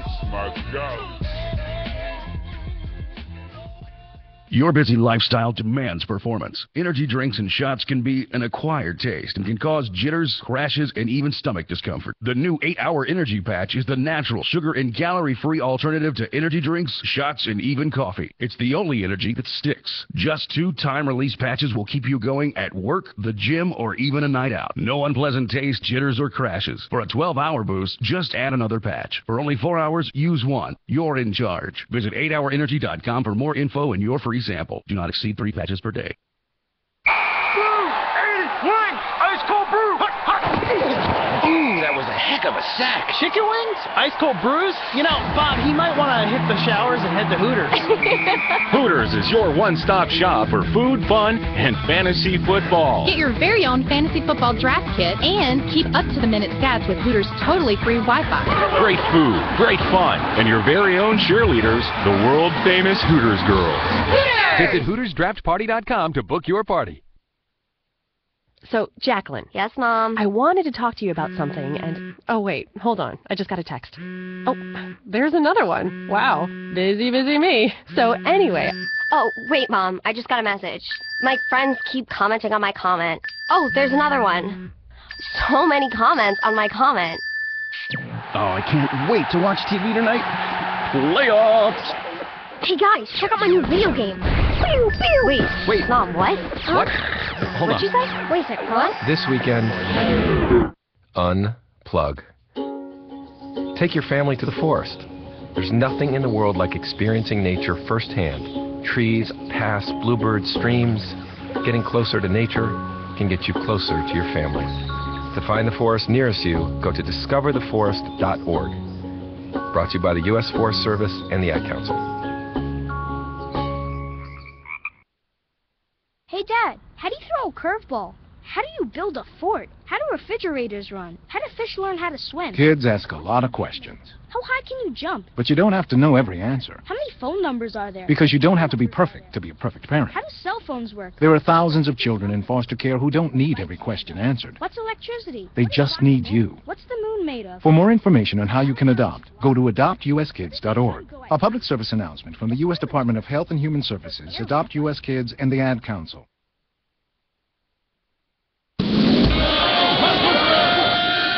Enough is enough! I have had it! Why so serious? And we hold the world ransom for... Wayne Gandy. Excuse me while I whip this out. Show me the Broadcasting live from the Armada FM studios in Atlanta, Georgia. This is the Sports Joc Show with Wayne Gandy.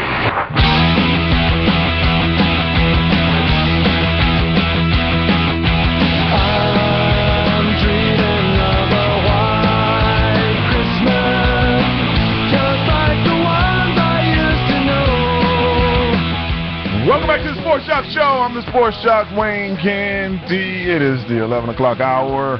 We have scrolled through Kobe Bryant. We've talked a little college Heisman. We are tying up our NFL report. Yesterday here in Atlanta prevailing over the Redskins. Salute you, Mike Shanahan. I would have went for 2 myself. There's no need to go in overtime. We had nothing else to win for. What do you got to lose? What do you got to lose? Yeah, I applauded him to be like, hey, we're going to try to win these last 3 games. You know, it's probably my last 3 games here, based on the power struggle that's going on in D.C. For you that missed it, RG3 is not playing anymore this year. I said that last Monday. I felt like it was time to put Kirk Cousins on the field and maybe save a little of what maybe RG3 can do next year. He definitely will be on the hot seat next year. It'll be one of those perform, or we're going to start figuring out where to trade you. And people laughed when the Redskins drafted back-to-back quarterbacks. Go back to the RG3 draft. If you remember, they got RG3 first round. They got Kirk Cousins second round. Everybody's like, well, how do you do that? Hey, I don't know if it's going to pan out. One of you going to pan out in my mind. Kirk Cousins doing an efficient job, getting in, threw a lot of Christmas gifts to the Falcons, but still gave the team a chance to play. It'll be interesting to see what the Falcons do with Matt Ryan in these last 2 games. I think maybe play him a half and then play the backup. It's getting to that point. You got 2 games. You're not going to playoffs. You're going to be a top 10 pick. See what else is back. They're doing it in other positions. If you look at, they set down Asante Samuels and stuff like that. So it's time to maybe look at the quarterback. Get him a half. Kind of like preseason. I mean, because there's no sense in leaving him in there and then one of these defensive linemen or linebackers that's in for their starter tries to make a name for himself and comes in there and ruins all of next season. Yeah, so exactly. They're playing the Panthers here at the end of the year. That's their last game. And where are they traveling to? Anybody knows who the Falcons play? That's how interested I am. Yeah, really. I was very interested when the season started. I'm kind of like, who they got left? And how they're on the road, I know that. And a testament to how interesting they are is you ask, where are they going next? And everybody's on some, I'm not sure. Chicago defeating the 49ers. Okay. Loss. The 49ers... not the 49ers. The Chicago Bears went to Cleveland, made an exciting game out of it. The Browns, even at 4-10, they're probably the best 4-10 team. If you watch them the whole season, they got Jason Campbell in there. They're still almost winning games. 38-31.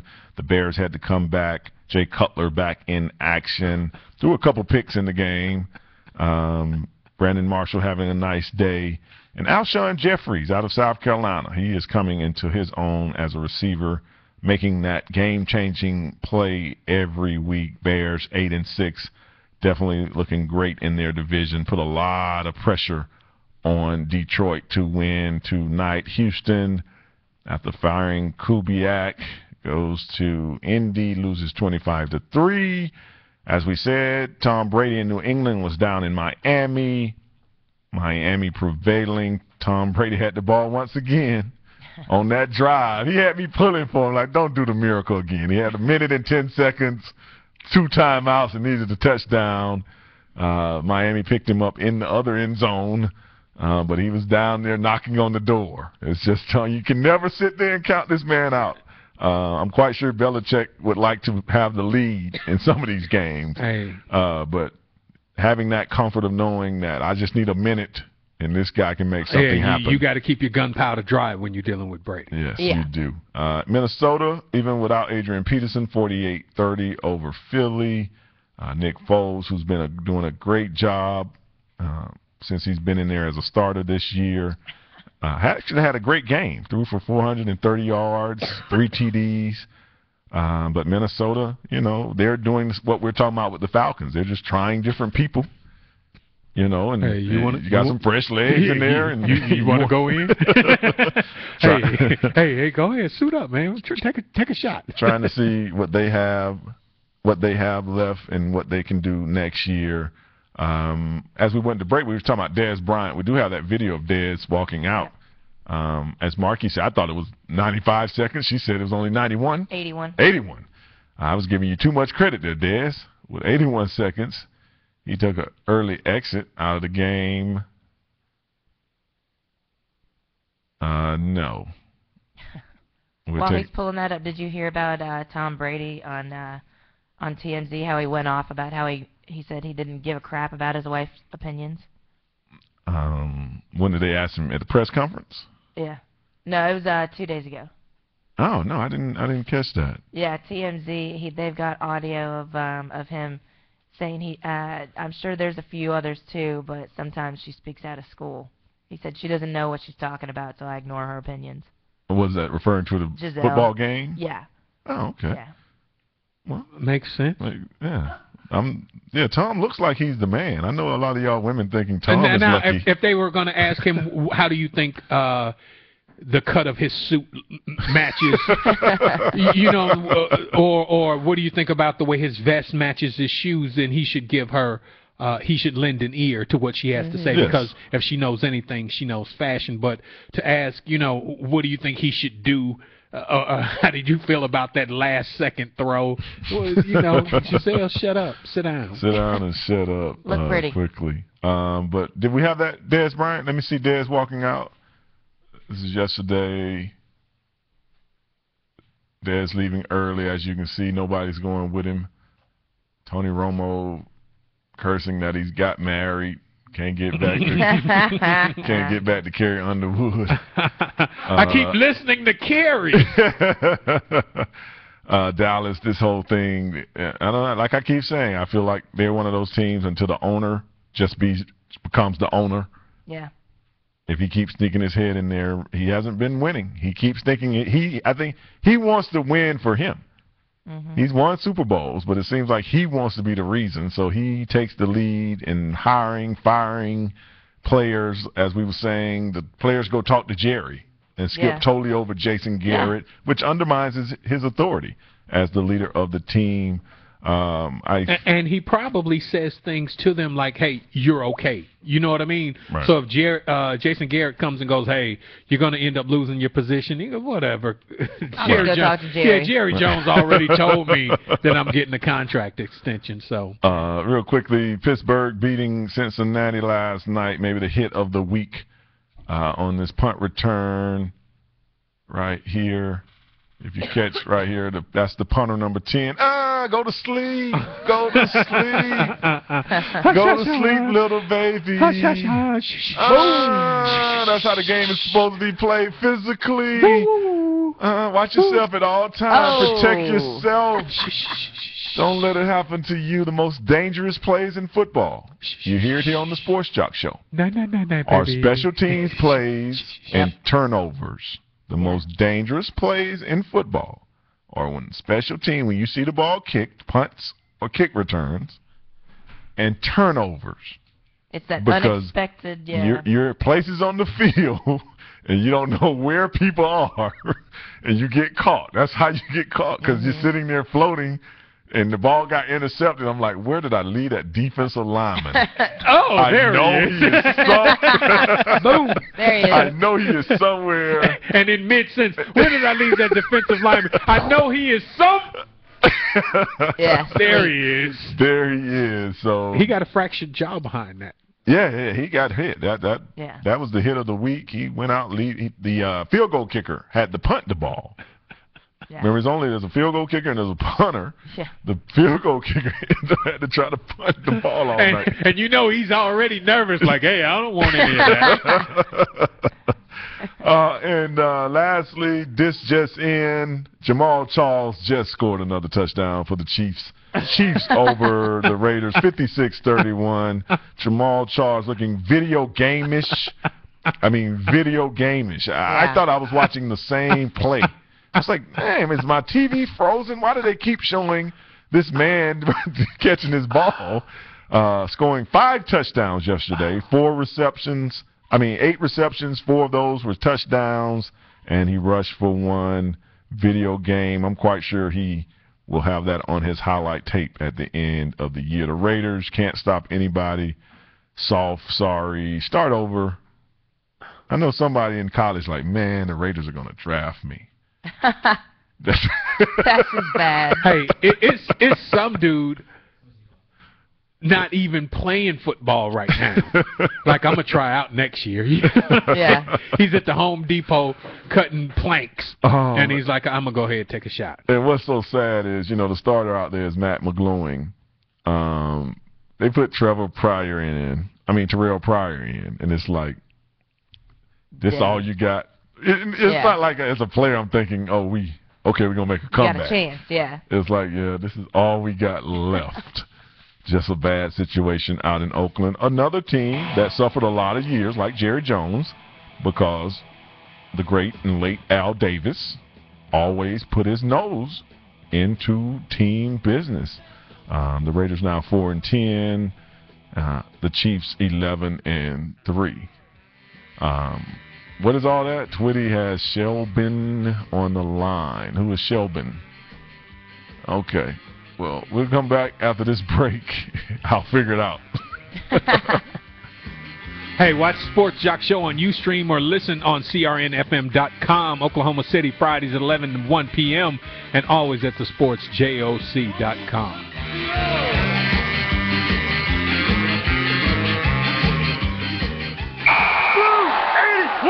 Ice cold brew! Ooh, that was a heck of a sack. Chicken wings? Ice cold brews? Bob, he might want to hit the showers and head to Hooters.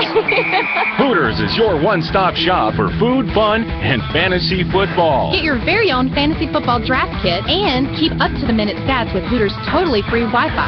Great food, great fun, and your very own cheerleaders, the world-famous Hooters girls. Hooters! Visit HootersDraftParty.com to book your party.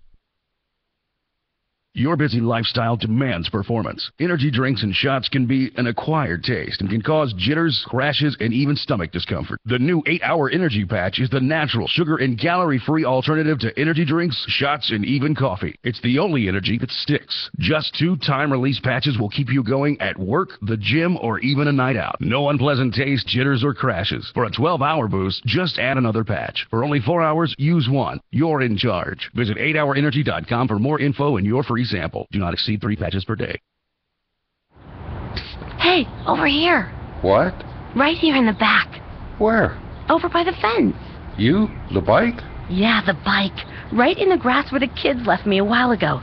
You know how lonely it is being left day after day, not being able to cruise the reservation? Pardon me? Remember when you got me for the kids? You told them, no, you kids go have fun, enjoy the outdoors, and be careful. Yeah? I really miss it, especially when they put that playing card in my spokes, and I made a really cool sound the faster we went. Well, could you get my tires a little air, dust off my seat, and remind the kids how fun I still am? Okay. Oh, you are dusty. Yeah, and I may need a couple of bolts tightened too. Now let's go. As Native American parents and caregivers, our encouragement to healthy lifestyles for our kids is helping them get outside and play.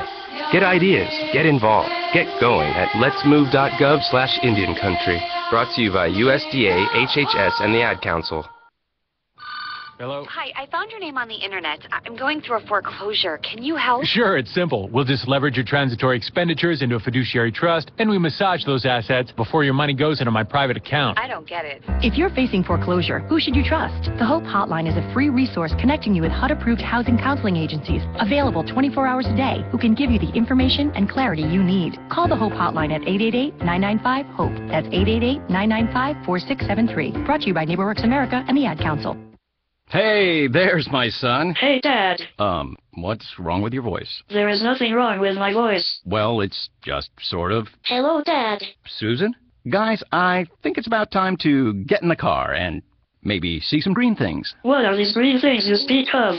This weekend, unplug. Getting closer to nature can get you closer to your family. To find the forest nearest you, go to discovertheforest.org. Brought to you by the U.S. Forest Service and the Ad Council. Center Court. On sports, news, gossip, blah, blah, blah, blah, blah.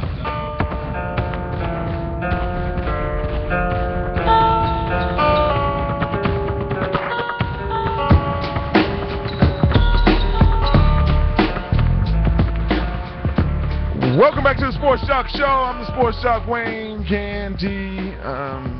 We're back. Real quick, the man, Kenneth Edward Tarr, that had been prank calling for NFL, NBA, and college coaches. He was calling different places, trying to get them jobs. Remember the story that somebody said Tony Dungy had called USC about a job. There was a guy, Kenneth Tarr. He's 32 years old. He has been arrested. And listen up closely. I'm giving you a PSA. You cannot record eavesdropping. It's a felony. That's what they have him on. Recording eavesdropping is, so if you're sitting there ear hustling, I know you have these devices, do not record somebody. That is a felony. And because a lot of people have been doing these prank call DVDs, because a lot of radio shows have prank call segments. Yeah. He saw himself as the person that was going to change the prank call game. But I do believe that there is something that they have called, Kenneth called a release. Yes. That after these people get pranked, someone clears it with them. Is it okay for me to play this on the air? Right. Don't believe everything you see. Don't believe everything you hear. You swear that this is something that was impromptu, but a lot of this stuff has been set up in advance. Yeah. They know that it's coming, and now you're facing felony charges. I don't know if you saw the interview with him, but he was bragging about how, I'm going to reinvent the prank call genre. And let's see you make some prank calls with collect. Yeah, on collect call. Yeah, we have a collect call from. No, it's me for real. Answer the phone, please. Well, we have a prank call on the line. He's pretending to be Sekou Smith from NBA TV. Sekou, good morning to you, sir. What's up, man? I'm not prank calling nobody. Well, speaking of pranks, New York basketball situation. Two teams pretending to play NBA basketball, in your opinion? Man, I don't know what they're doing, to be honest with you right now. From night to night, you never know what you're getting from either one of these teams. And it's really embarrassing, when you think about the money that's been spent by both franchises, the hard work that the coaches are doing, trying to get it right. For them to put the crap that we see on the floor night after night is just unacceptable, man. And I know it burns the players up. It's got to burn the coaches up and everybody else. But when it's wrong in the NBA, it's wrong, man. When your chemistry is off and when you don't have the right mix of guys out there working together, it can get disastrous. And both of those franchises are in that place right now. And when I look at the Brooklyn Nets, and I don't know if you see this, I watch a lot of games. I looked at we are all too old, like teaching an old dog a new trick. I got too many old dogs to try to teach new tricks. When LeBron and the three down in Miami came together, D-Wade, those guys was young. They still had that youth in them to try to change. But when you look at the Nets team, you are dealing with a lot of pieces, and right now, it's like, whose night off is it? Don't you see? Yeah, they got a thing where they don't know who from night to night is going to be the guy that steps up and asserts himself. And if you remember when they first got together, it was always who was going to take a step back, who was going to be the guy that, sacrificed his game for the greater good. And now they can't figure out, other than LeBron, who's even had some mortal games of his own, who's going to be the guy that, that steps into the void and brings the energy. And, part of that, of course, in Miami is they've been there and won some championships now. So they've adjusted the way they operate. But that's not an excuse for a team like Brooklyn, where, if you KG and Paul Pierce and you want to do all that whooping that they do, you got to back it up with some play. And right now they're not getting it done. Now, when you look at the Knicks, do they have too many of the same guy? I mean, when I look at Carmelo, J.R. Smith, Tyson Chandler, Amari Stoudemire, none of them give me the role player. They all give me, I want to be superstar. Yeah, they got too many of the wrong kind of guy. Not the same guy necessarily, but too many guys who don't have I don't know what the word I'm looking for, the moxie, I guess, or the intestinal fortitude that when things go bad, they're going to step up and play bigger. I give Carmelo credit. He's been working his tail off. But he's playing with guys, and right now with Tyson Chandler, he doesn't have another guy out there with him that's willing to go to that same place. To J.R. Smith and Mon Shumpert, who's a young guy who's not really to the point yet where he knows how to fight through the tough times. But he doesn't have enough of those guys with him to overcome what they're dealing with right now. And, right now they're in their own way more than anything. To me, it's like you're looking at a team that's just can't figure out how to get out of their own way long enough to play at a high level. And it usually ends up meaning somebody gets sacrificed. Mike Woodson or whoever it might be is going to get sacrificed because of that. Sekou, good morning, man. This is Big Kenny, and you led right into my question. You know me. When they start losing and all that money gets spent, somebody's got to go. Is it going to be Mike Woodson that has to go? Is it going to be somebody in the front office? Who bears the brunt of all of this losing? Well, the front office should bear the brunt, but they're never going. GMs don't tend to fire themselves. I honestly think they need to trade some players. I think you need to go look at that roster and say, hey, we won 54 games last year. We know we're capable of playing at a high level. But if we can't do it with J.R. Smith, who's no longer playing in the contract year, and some of these other guys, and if Shumpert and those guys are too immature, and I got a Tim Hardaway Jr. sitting here who's ready to play, maybe I move some bodies and, make some trades. You traded for Bargnani, which, I could have done without that. But, Bargnani, I'll give him credit, has at least tried to be more than he's been in the past. He's tried to step up and be more of a defensive player and play a role on the team that Woody has asked him to. So, yeah, I would say trade players, man. If somebody's got to go, then some of these players pack it and start over. And with these players packing, do you start with the dudes that are making the most money? Bargnani is making, $11 million. You got Carmelo, who probably, I would imagine, wouldn't be the guy that they would try and get rid of, but does he have any option to say, I want to leave? No, I think it's harder to move those guys than it is to move JR and some of those other guys. And December 15th, if you remember, is the date when a guy who's, been traded for or signed a new deal can be traded. So you have the freedom now to make some moves with different guys if you want to. The roster is pretty wide open. I don't think Melo and Bargnani are your biggest problems, even though they have some horrible analytics in terms of when they're on the court together. I think it's those other guys, man. I think Raymond Felton, J.R. Smith, they'd be on the top of my list of let me see what I can get for these cats if there's a market for them. Well, Sekou, the Lakers are here in town, Atlanta. They're playing the Hawks. I know I've asked you this every year that I have spoken to you. Why can't the Hawks get attendance up? I was at the Clippers game last week. I was at the Thunder game maybe 2 days before that.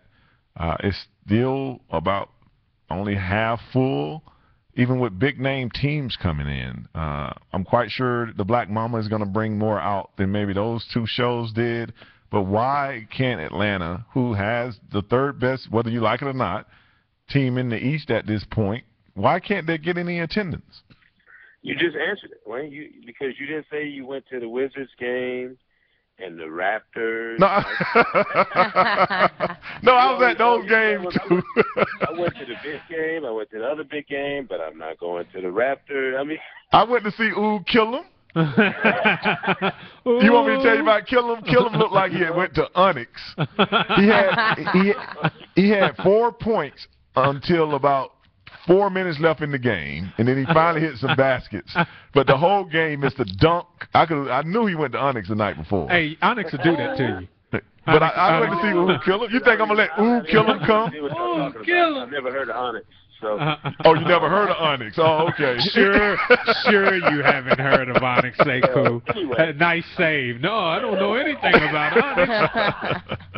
But whatever that is, I'm sure it's not good for you if you're trying to go out and play basketball. No, listen, they got the same problem they've always had, Wayne. This is a superstar town, man. People like to see the show.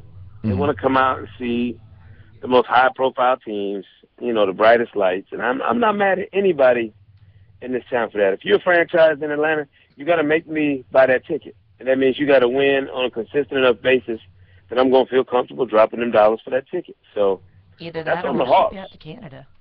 Yeah, I mean that's the Hawks. You gotta put a product out there on the floor every night that's not just winning but compelling. That's the same charge that every team in the league has. It's the same reason why the Lakers gave Kobe $48 million and everybody started squawking, and the Lakers sat back laughing, saying, "Look at our TV deal, and look at the fact that we sell out every arena in the league, home and away." And it's because people know Kobe is coming to town. So that's all a part of it. And until the Hawks figure that part of the equation out, they're gonna have the same fight they always have in trying to get bodies in the seats.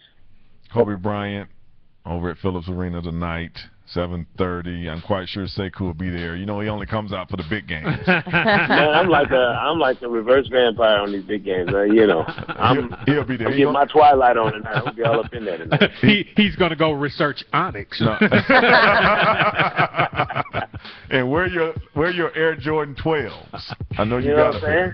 I'm going to be out there in full force. I'm just like every other front runner in this town. I'm going to be on the scene. I heard that. Sekou Smith, thank you, sir. All right, guys. Talk to y'all. Sekou Smith, NBA TV and NBA.com. As I said, Lakers tonight. Will you see the Mamba in one of his few visits to Atlanta that he has left? Only 2 or 3 years probably for Kobe left in the NBA. So come out and see. We'll be back with more of the Sports Joc Show right after this. I'ma show you how. Come on. Oh, let's together now. I'ma show you how. Come on. Brew, 81, ice cold brew. Hot, hot. Ooh, that was a heck of a sack. Chicken wings, ice cold brews. Bob, he might want to hit the showers and head to Hooters. Hooters is your one-stop shop for food, fun, and fantasy football. Get your very own fantasy football draft kit and keep up to the minute stats with Hooters' totally free Wi-Fi.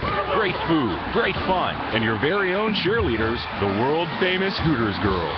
Hooters! Visit HootersDraftParty.com to book your party.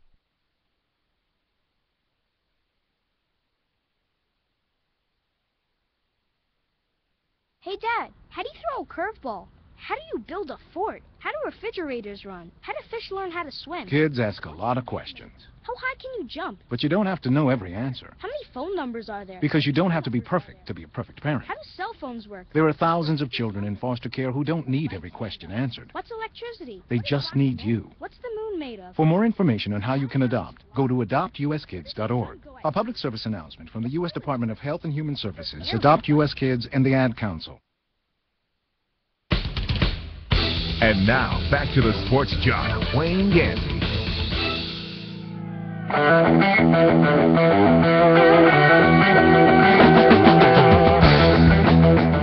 Welcome back to the Sports Jock Show. I'm the Sports Jock, Wayne Gandy. Thank you, Sekou Smith, NBA.com and NBA TV, for calling in. As I said, the Lakers and the Mamba will be in Phillips Arena tonight. Come out and watch the game. I'm a season ticket holder.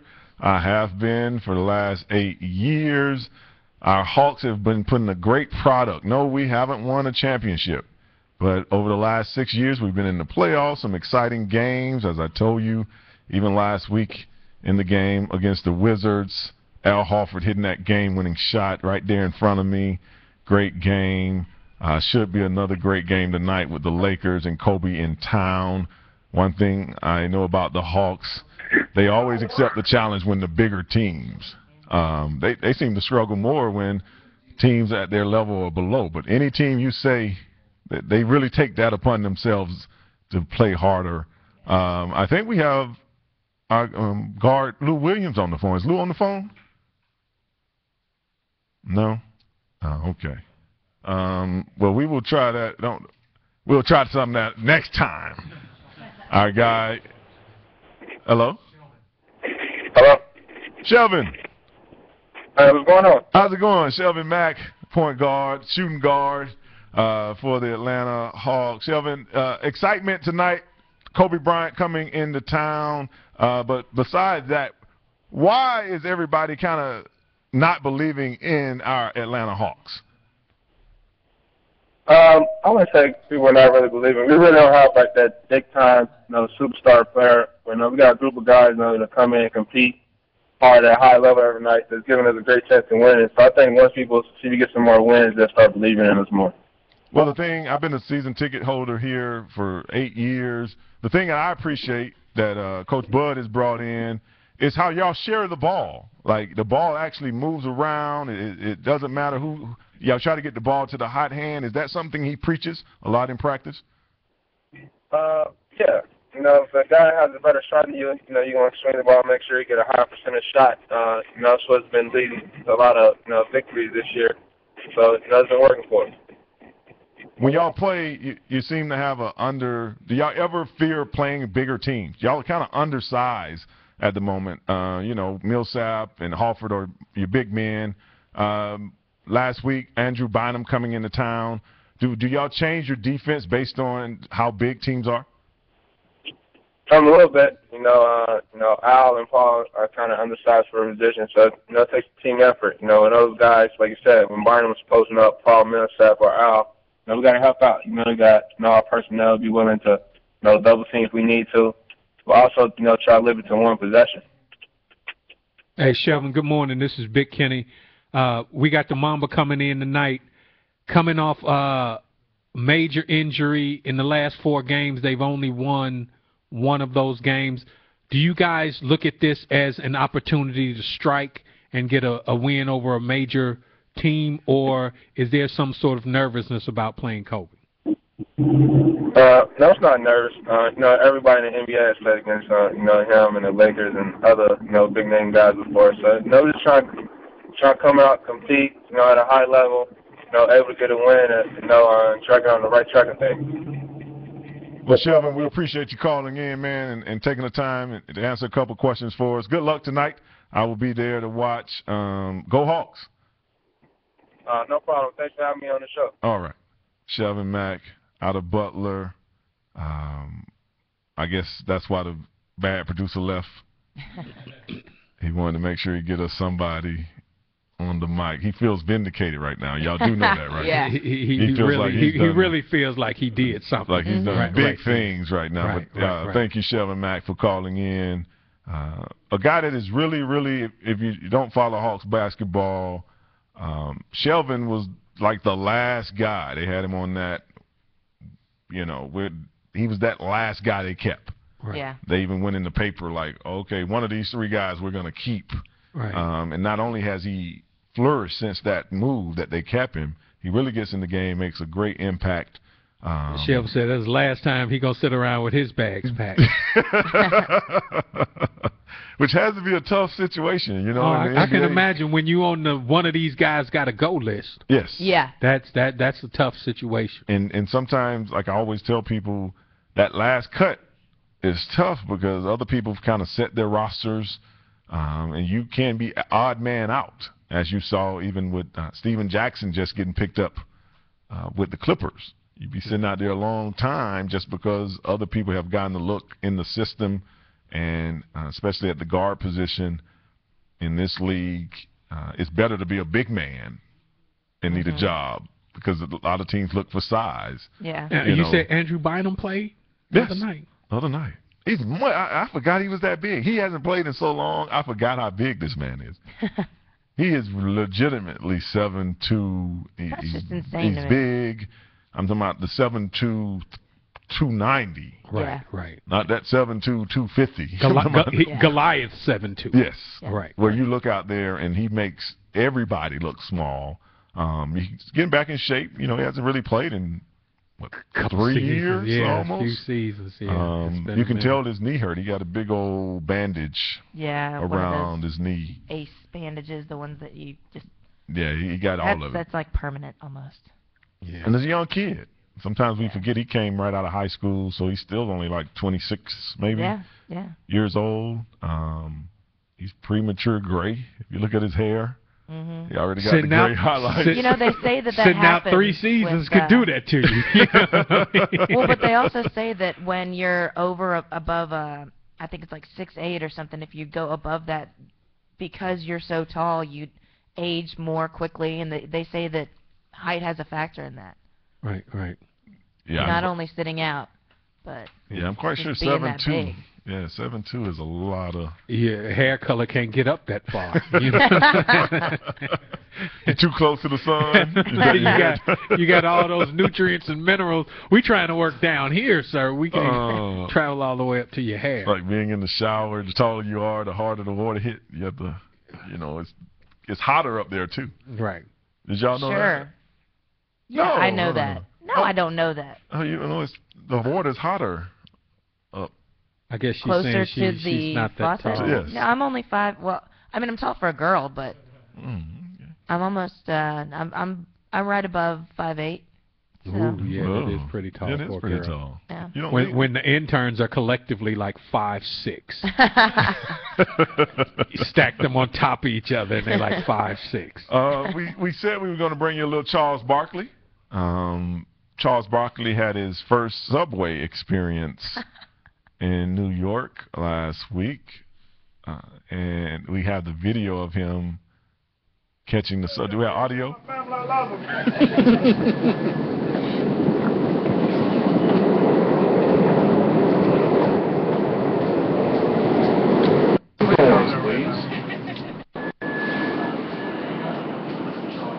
He's like, what do I do?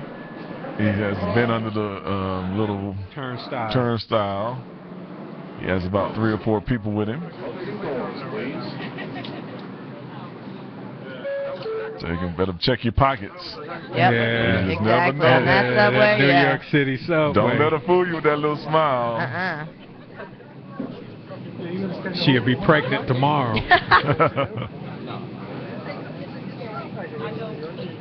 Charles catching the E train somewhere. I'm just making that up. I don't know nothing about no E trains. I remember my first trip to New York, and I went to catch the subway. I was very nervous. Well, I'm interested to know why were you catching the subway? Because I just wanted the experience. Oh, right. You grew up in the South. You're from Chicago. I'm from Florida. They don't have any subway. You can catch the Amtrak, but it's not the same. Yeah, it's not the same. And you grow up. I'm 22 years old. Go to New York for my first time, and you have all these visions of how the New York subway is. So I left all my my watch, my chain, money. I just put my license and 1 credit card in my pocket, and I had my hands in my pocket the whole time, thinking, thinking you're gonna get on the train and run into Warriors, come out to play. Now, I am surprised that Charles is 50 years old, and all those right there in Philadelphia. I'm quite sure that he played the Knicks 4 or 5 times. For that to be his first time with that much frequency to a city, especially as outgoing as he is. The crime rate in New York just dropped recently. So, Charles, New York's not the kind of place where they have that much reverence for an out-of-town superstar. No. You know what I mean? You might have been a Patrick Ewing and they give you a pass, but they catch a Charles Barkley, hey, son, we're going to retire on this dude. You know what I mean? And they're the type, you saw how he had to stoop down going through the turnstile. Yeah. New Yorkers don't need nobody slowing them down. Look, come on, fat boy. Keep it moving. Real quick before we go, we did forget some birthdays for this last week. Raven Simone, 28. Yeah, remember Raven Simone? She has a girlfriend now. Yeah, she thanked the government for being able to get married now. Yeah, Most Def, 40. Nikki Sixx, 55. Jermaine Jackson, 59. Comedian Monique, 46. Willis McGinnis, 42. Roy Hibbert of the Pacers, 27. Nia Peebles. Remember Nia Peebles? 52 years old. Don Johnson, 64. Rodney Harrison, 41. William the Refrigerator Perry, 51. Dionne Warwick, 73. Sheila Still E. alive? That's how I be thinking sometime of people. Sheila E., 56. Mike Golick, 51. Dick Van Dyke, 88 for you, my grandmama. Dick Van Dyke, 88. Taylor Swift, 24. Jamie Foxx, 46. Rex and Rob Ryan, if you didn't know, they are twins, 51. Sergey Fedorov, the first man to smash the tennis star. What's the girl name? The blonde? Sharapova. Yeah, No, Maria the first blonde. The first blonde? That married Billie Jean King.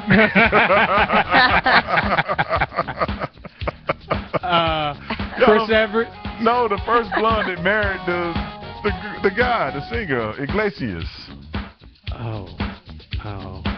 Made more money than God. I don't know. Anna Corner Cole. Corner. I was trying to help y'all out, but y'all ain't help me out. We'll be back with more Sports Joc Show right after this.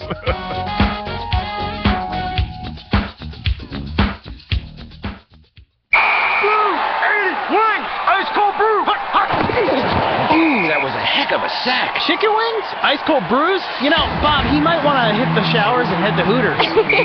Hooters is your one-stop shop for food, fun, and fantasy football. Get your very own fantasy football draft kit and keep up to the minute stats with Hooters totally free Wi-Fi.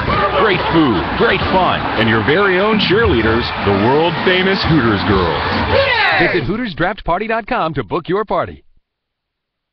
Your busy lifestyle demands performance. Energy drinks and shots can be an acquired taste and can cause jitters, crashes, and even stomach discomfort. The new 8-Hour Energy Patch is the natural, sugar, and calorie-free alternative to energy drinks, shots, and even coffee. It's the only energy that sticks. Just 2 time-release patches will keep you going at work, the gym, or even a night out. No unpleasant taste, jitters, or crashes. For a 12-hour boost, just add another patch. For only 4 hours, use one. You're in charge. Visit 8hourenergy.com for more info and your free sample. Do not exceed 3 patches per day.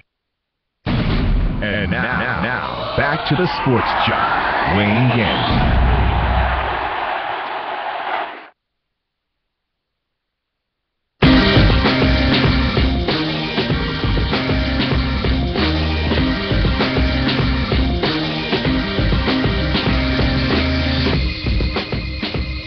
Welcome back to the Sports Joc Show. I'm the Sports Joc Wayne Gandy. As we left, we were talking about birthdays. One that I left off that we must say, Bob Barker. Bob Barker. Y'all remember, we all know Bob Barker. 90 years old. Bob Barker. Pretty soon he's going to be here in St. Peter say, Bob Barker, come on down. You're the next contestant on Dead. He gonna pay the price. I still love the movie. Wouldn't it be something if he got to the pearly gates and they were like, "Hey, we're gonna give you one shot. If you can pick the right door, oh man, you can go back." Bob Barker, 90 years old. We should all be so lucky to live. Sir. I do not want to live to be that old. There's no way. No matter what but if age you Bob are. Barker 90 years old, I mean Bob Barker 90 years old ain't like regular 90 years old. Well, that's true, yeah. Right. You know what I'm saying? Bob I Barker's just love still the movie chasing with him and like Adam Sandler where he punches Adam Sandler. Yeah. God, that was great. Happy Gilmore. Yeah, Happy Gilmore. Happy Gilmore. Last week, in his first 18 days out, the new Xbox, 2 million sold. Yeah. 18 days. Somebody made a lot of money. What, they $300 a piece? I think they're $399. $399. $400 a piece. Is that $80 million? What is that? It's a lot of money. I mean, you know, only you can count that fast in millions, sports jock. The rest of us are still imagining like 80 million. What would he have to something do? like that. Yeah, that's a lot of money. A lot of money in 18 days. I mean, exactly. Whether it was 8 million, 80 million, 800,000, if you can make it in 18 days. 18 days, that's a lot of money. You made some money. And you got to understand, with them being $400 roughly, it's not school-age children purchasing these. No, these are adults. Right, these are adults buying this stuff. Grown kids. Grown kids. Grown kids. Last week, just real quick, I know y'all are big movie buffs. Beatles versus the Stones was in town. They had a battle down at a place called The Loft. Right. Trying to figure out who was the greatest, whether it was the Rolling Stones or the Beatles. Any?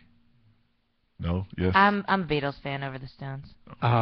You know I'm a rebel. I had to go with the Stones. Gonna go with the Stones? I'm gonna go with the Stones. I mean, because for all of the debauchery they've indulged in, they still got the whole lineup left. Yeah, you know that's very true. That is very true. The Beatles down to like the last insect. Yeah.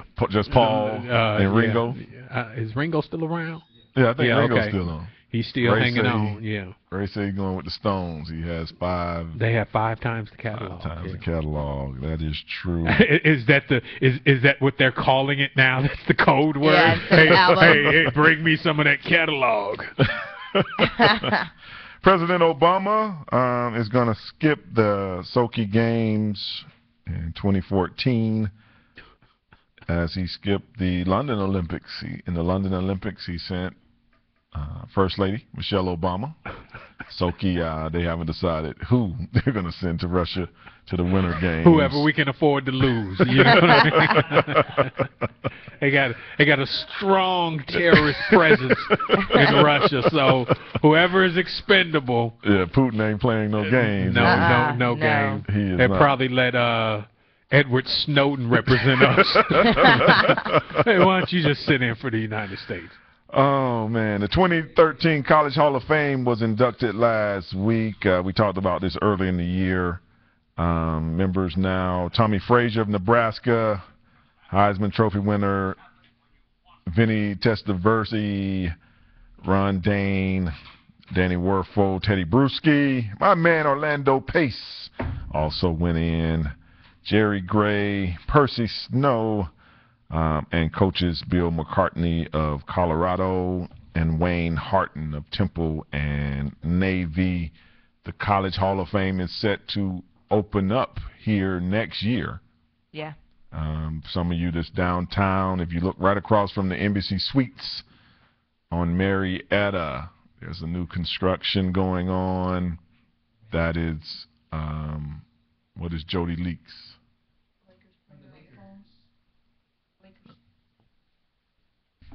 On the phone. Sports Joc Show got it like that. We got Lakers calling, we got Hawks calling, and we on I would love to talk to Jody Leaks. We got 6 minutes. I'm going to ask him how many questions? 2? Yeah. Hey, Jody, thanks for calling in. All right, wow. Okay. I said no. That's called overcompensation. I tell you. He's overcompensating now. So proud of himself, it's too. Like he's not even looking at his watch. He doesn't care. he doesn't care. He does the same with on-spot interviews that he does when he's actually sitting in the studio. But you have to look at your watch.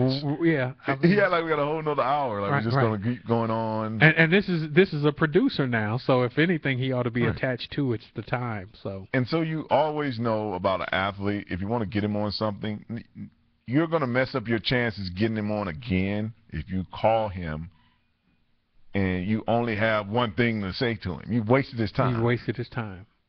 And his effort. And his effort. You don't want to do that. That spoils the whole thing. Jody Leaks, thank you for calling in. Hopefully we can talk to you soon. The Lakers in town. That's why he went down there to get his groupie on. Right.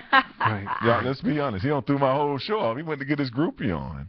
He didn't go down there for us. He's just doing that. I say we should suspend him for 6 games. 6. Seven. The good producer says 7 games. Yeah. Real quickly, we didn't get to our man Charles. We'll try to hold that to next week about LeBron. We had a lot of things planned, but we have gotten sidetracked, as we always do. But I always bring you a funny story. Murder here last week. Well, that was quite the twist. Because nothing's more hilarious than murder. The 3 suspects over in Cobb County murdered a guy. They went on the run. They found 2 people in like the back of a trailer. The 3rd person they found at the PGA store hidden golf balls. Right. I'm not making this stuff up. I saw that. The PGA Tour Superstore. He was in there hitting golf balls. Knowing that they had already caught the other 2. Knowing. Yeah. It was the last thing I'm going to do before jail is practice on my swing. A female and 2 guys. Yeah. He wanted to get one more game in. Hey, he was just practicing. He's going to be doing a whole bunch of club and balls in jail. You know what I'm saying? So. Ooh. And there you have it. Too soon? Too soon? It's after 11. It's after 11. It's after 11. Soon? It's after 11. You can get it in. Get it in. He said get it in. That's what he said. Oh, I did have a couple quick things. Do you have that Auburn picture? Here's the silly Auburn fan. For you people that don't know anything about Auburn, we have a tradition that we say War Eagle. Last time I checked, Big Kenny, that doesn't say eagle at the end. That say egal. Egal. Who was drunk? Was the man that got the tattoo drunk, or was the tattoo artist? Probably both. I'm still stuck. Is that a man? Yeah, that's the guy. With a tramp stamp. With the tramp. Yeah. Tramp it up. What part of the game is that? Interesting fact. I met a person last night. This is no joke. I met a person last night at Buckhead Saloon, and he had the word tramp where you would put a tramp stamp. A guy had that tattoo. I'm not making this up. He was really letting you know how he felt about it. Do you have that Michigan State punter? What part of the game is this? See, that's the problem. That's why the guys are getting they're getting too soft. That's why guys are getting those types of tattoos, is because of stuff like this. What part of the game is that? I don't know. I don't know. You missed the wave like crashing on him though. I don't know. Now I don't know how you get back in the locker room. You don't. After this photo right here. He's going to be coming out of a door. I don't care that you're the punter. A closet door. Which one is worse? Which picture y'all think is worse? The one on the very bottom right. The one kicking. The one kicking, because he's got the arm out there like he thinks he's a rocket. I was going for the one in the top right with the split. Because I don't know why a man ever needs to show you he can do a split. I don't know why I would ever need to prove to any of you that I can do a split. Like, when was that needed? No, it's just not. Guys, look what I can do. As he's singing a show tune.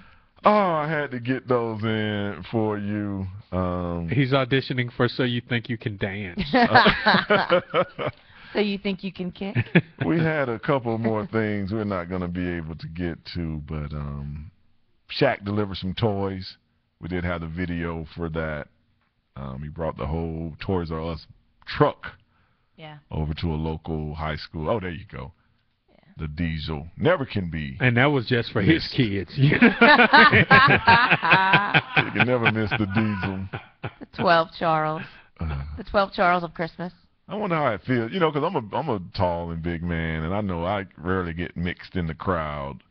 But I wonder how the diesel feel. Like, you can never miss the diesel walk in. There's no incognito for him. At 7'2", 320, it's just, there goes Shaq. Right over there. That's all, every time. But we're in the ocean. Don't worry about the music, Ray. I can do it verbally. The ocean is when the sports shop get a minute to vent. And this week is Major League Baseball. Major League Baseball is taking out the home plate play. You will no longer be able to run into the catcher as you try to make it to the home plate. Just very disturbing how sports is getting so soft. You can't hit in football. You can't even touch in basketball. And now you can't even try to make the game-winning run in baseball at home plate. Thank you for tuning in to the Sports Joc Show. I'm the Sports Joc Wayne Gandy, Big Kenny, Marky, bad producer. Enjoy Kobe's Kobe. Peace.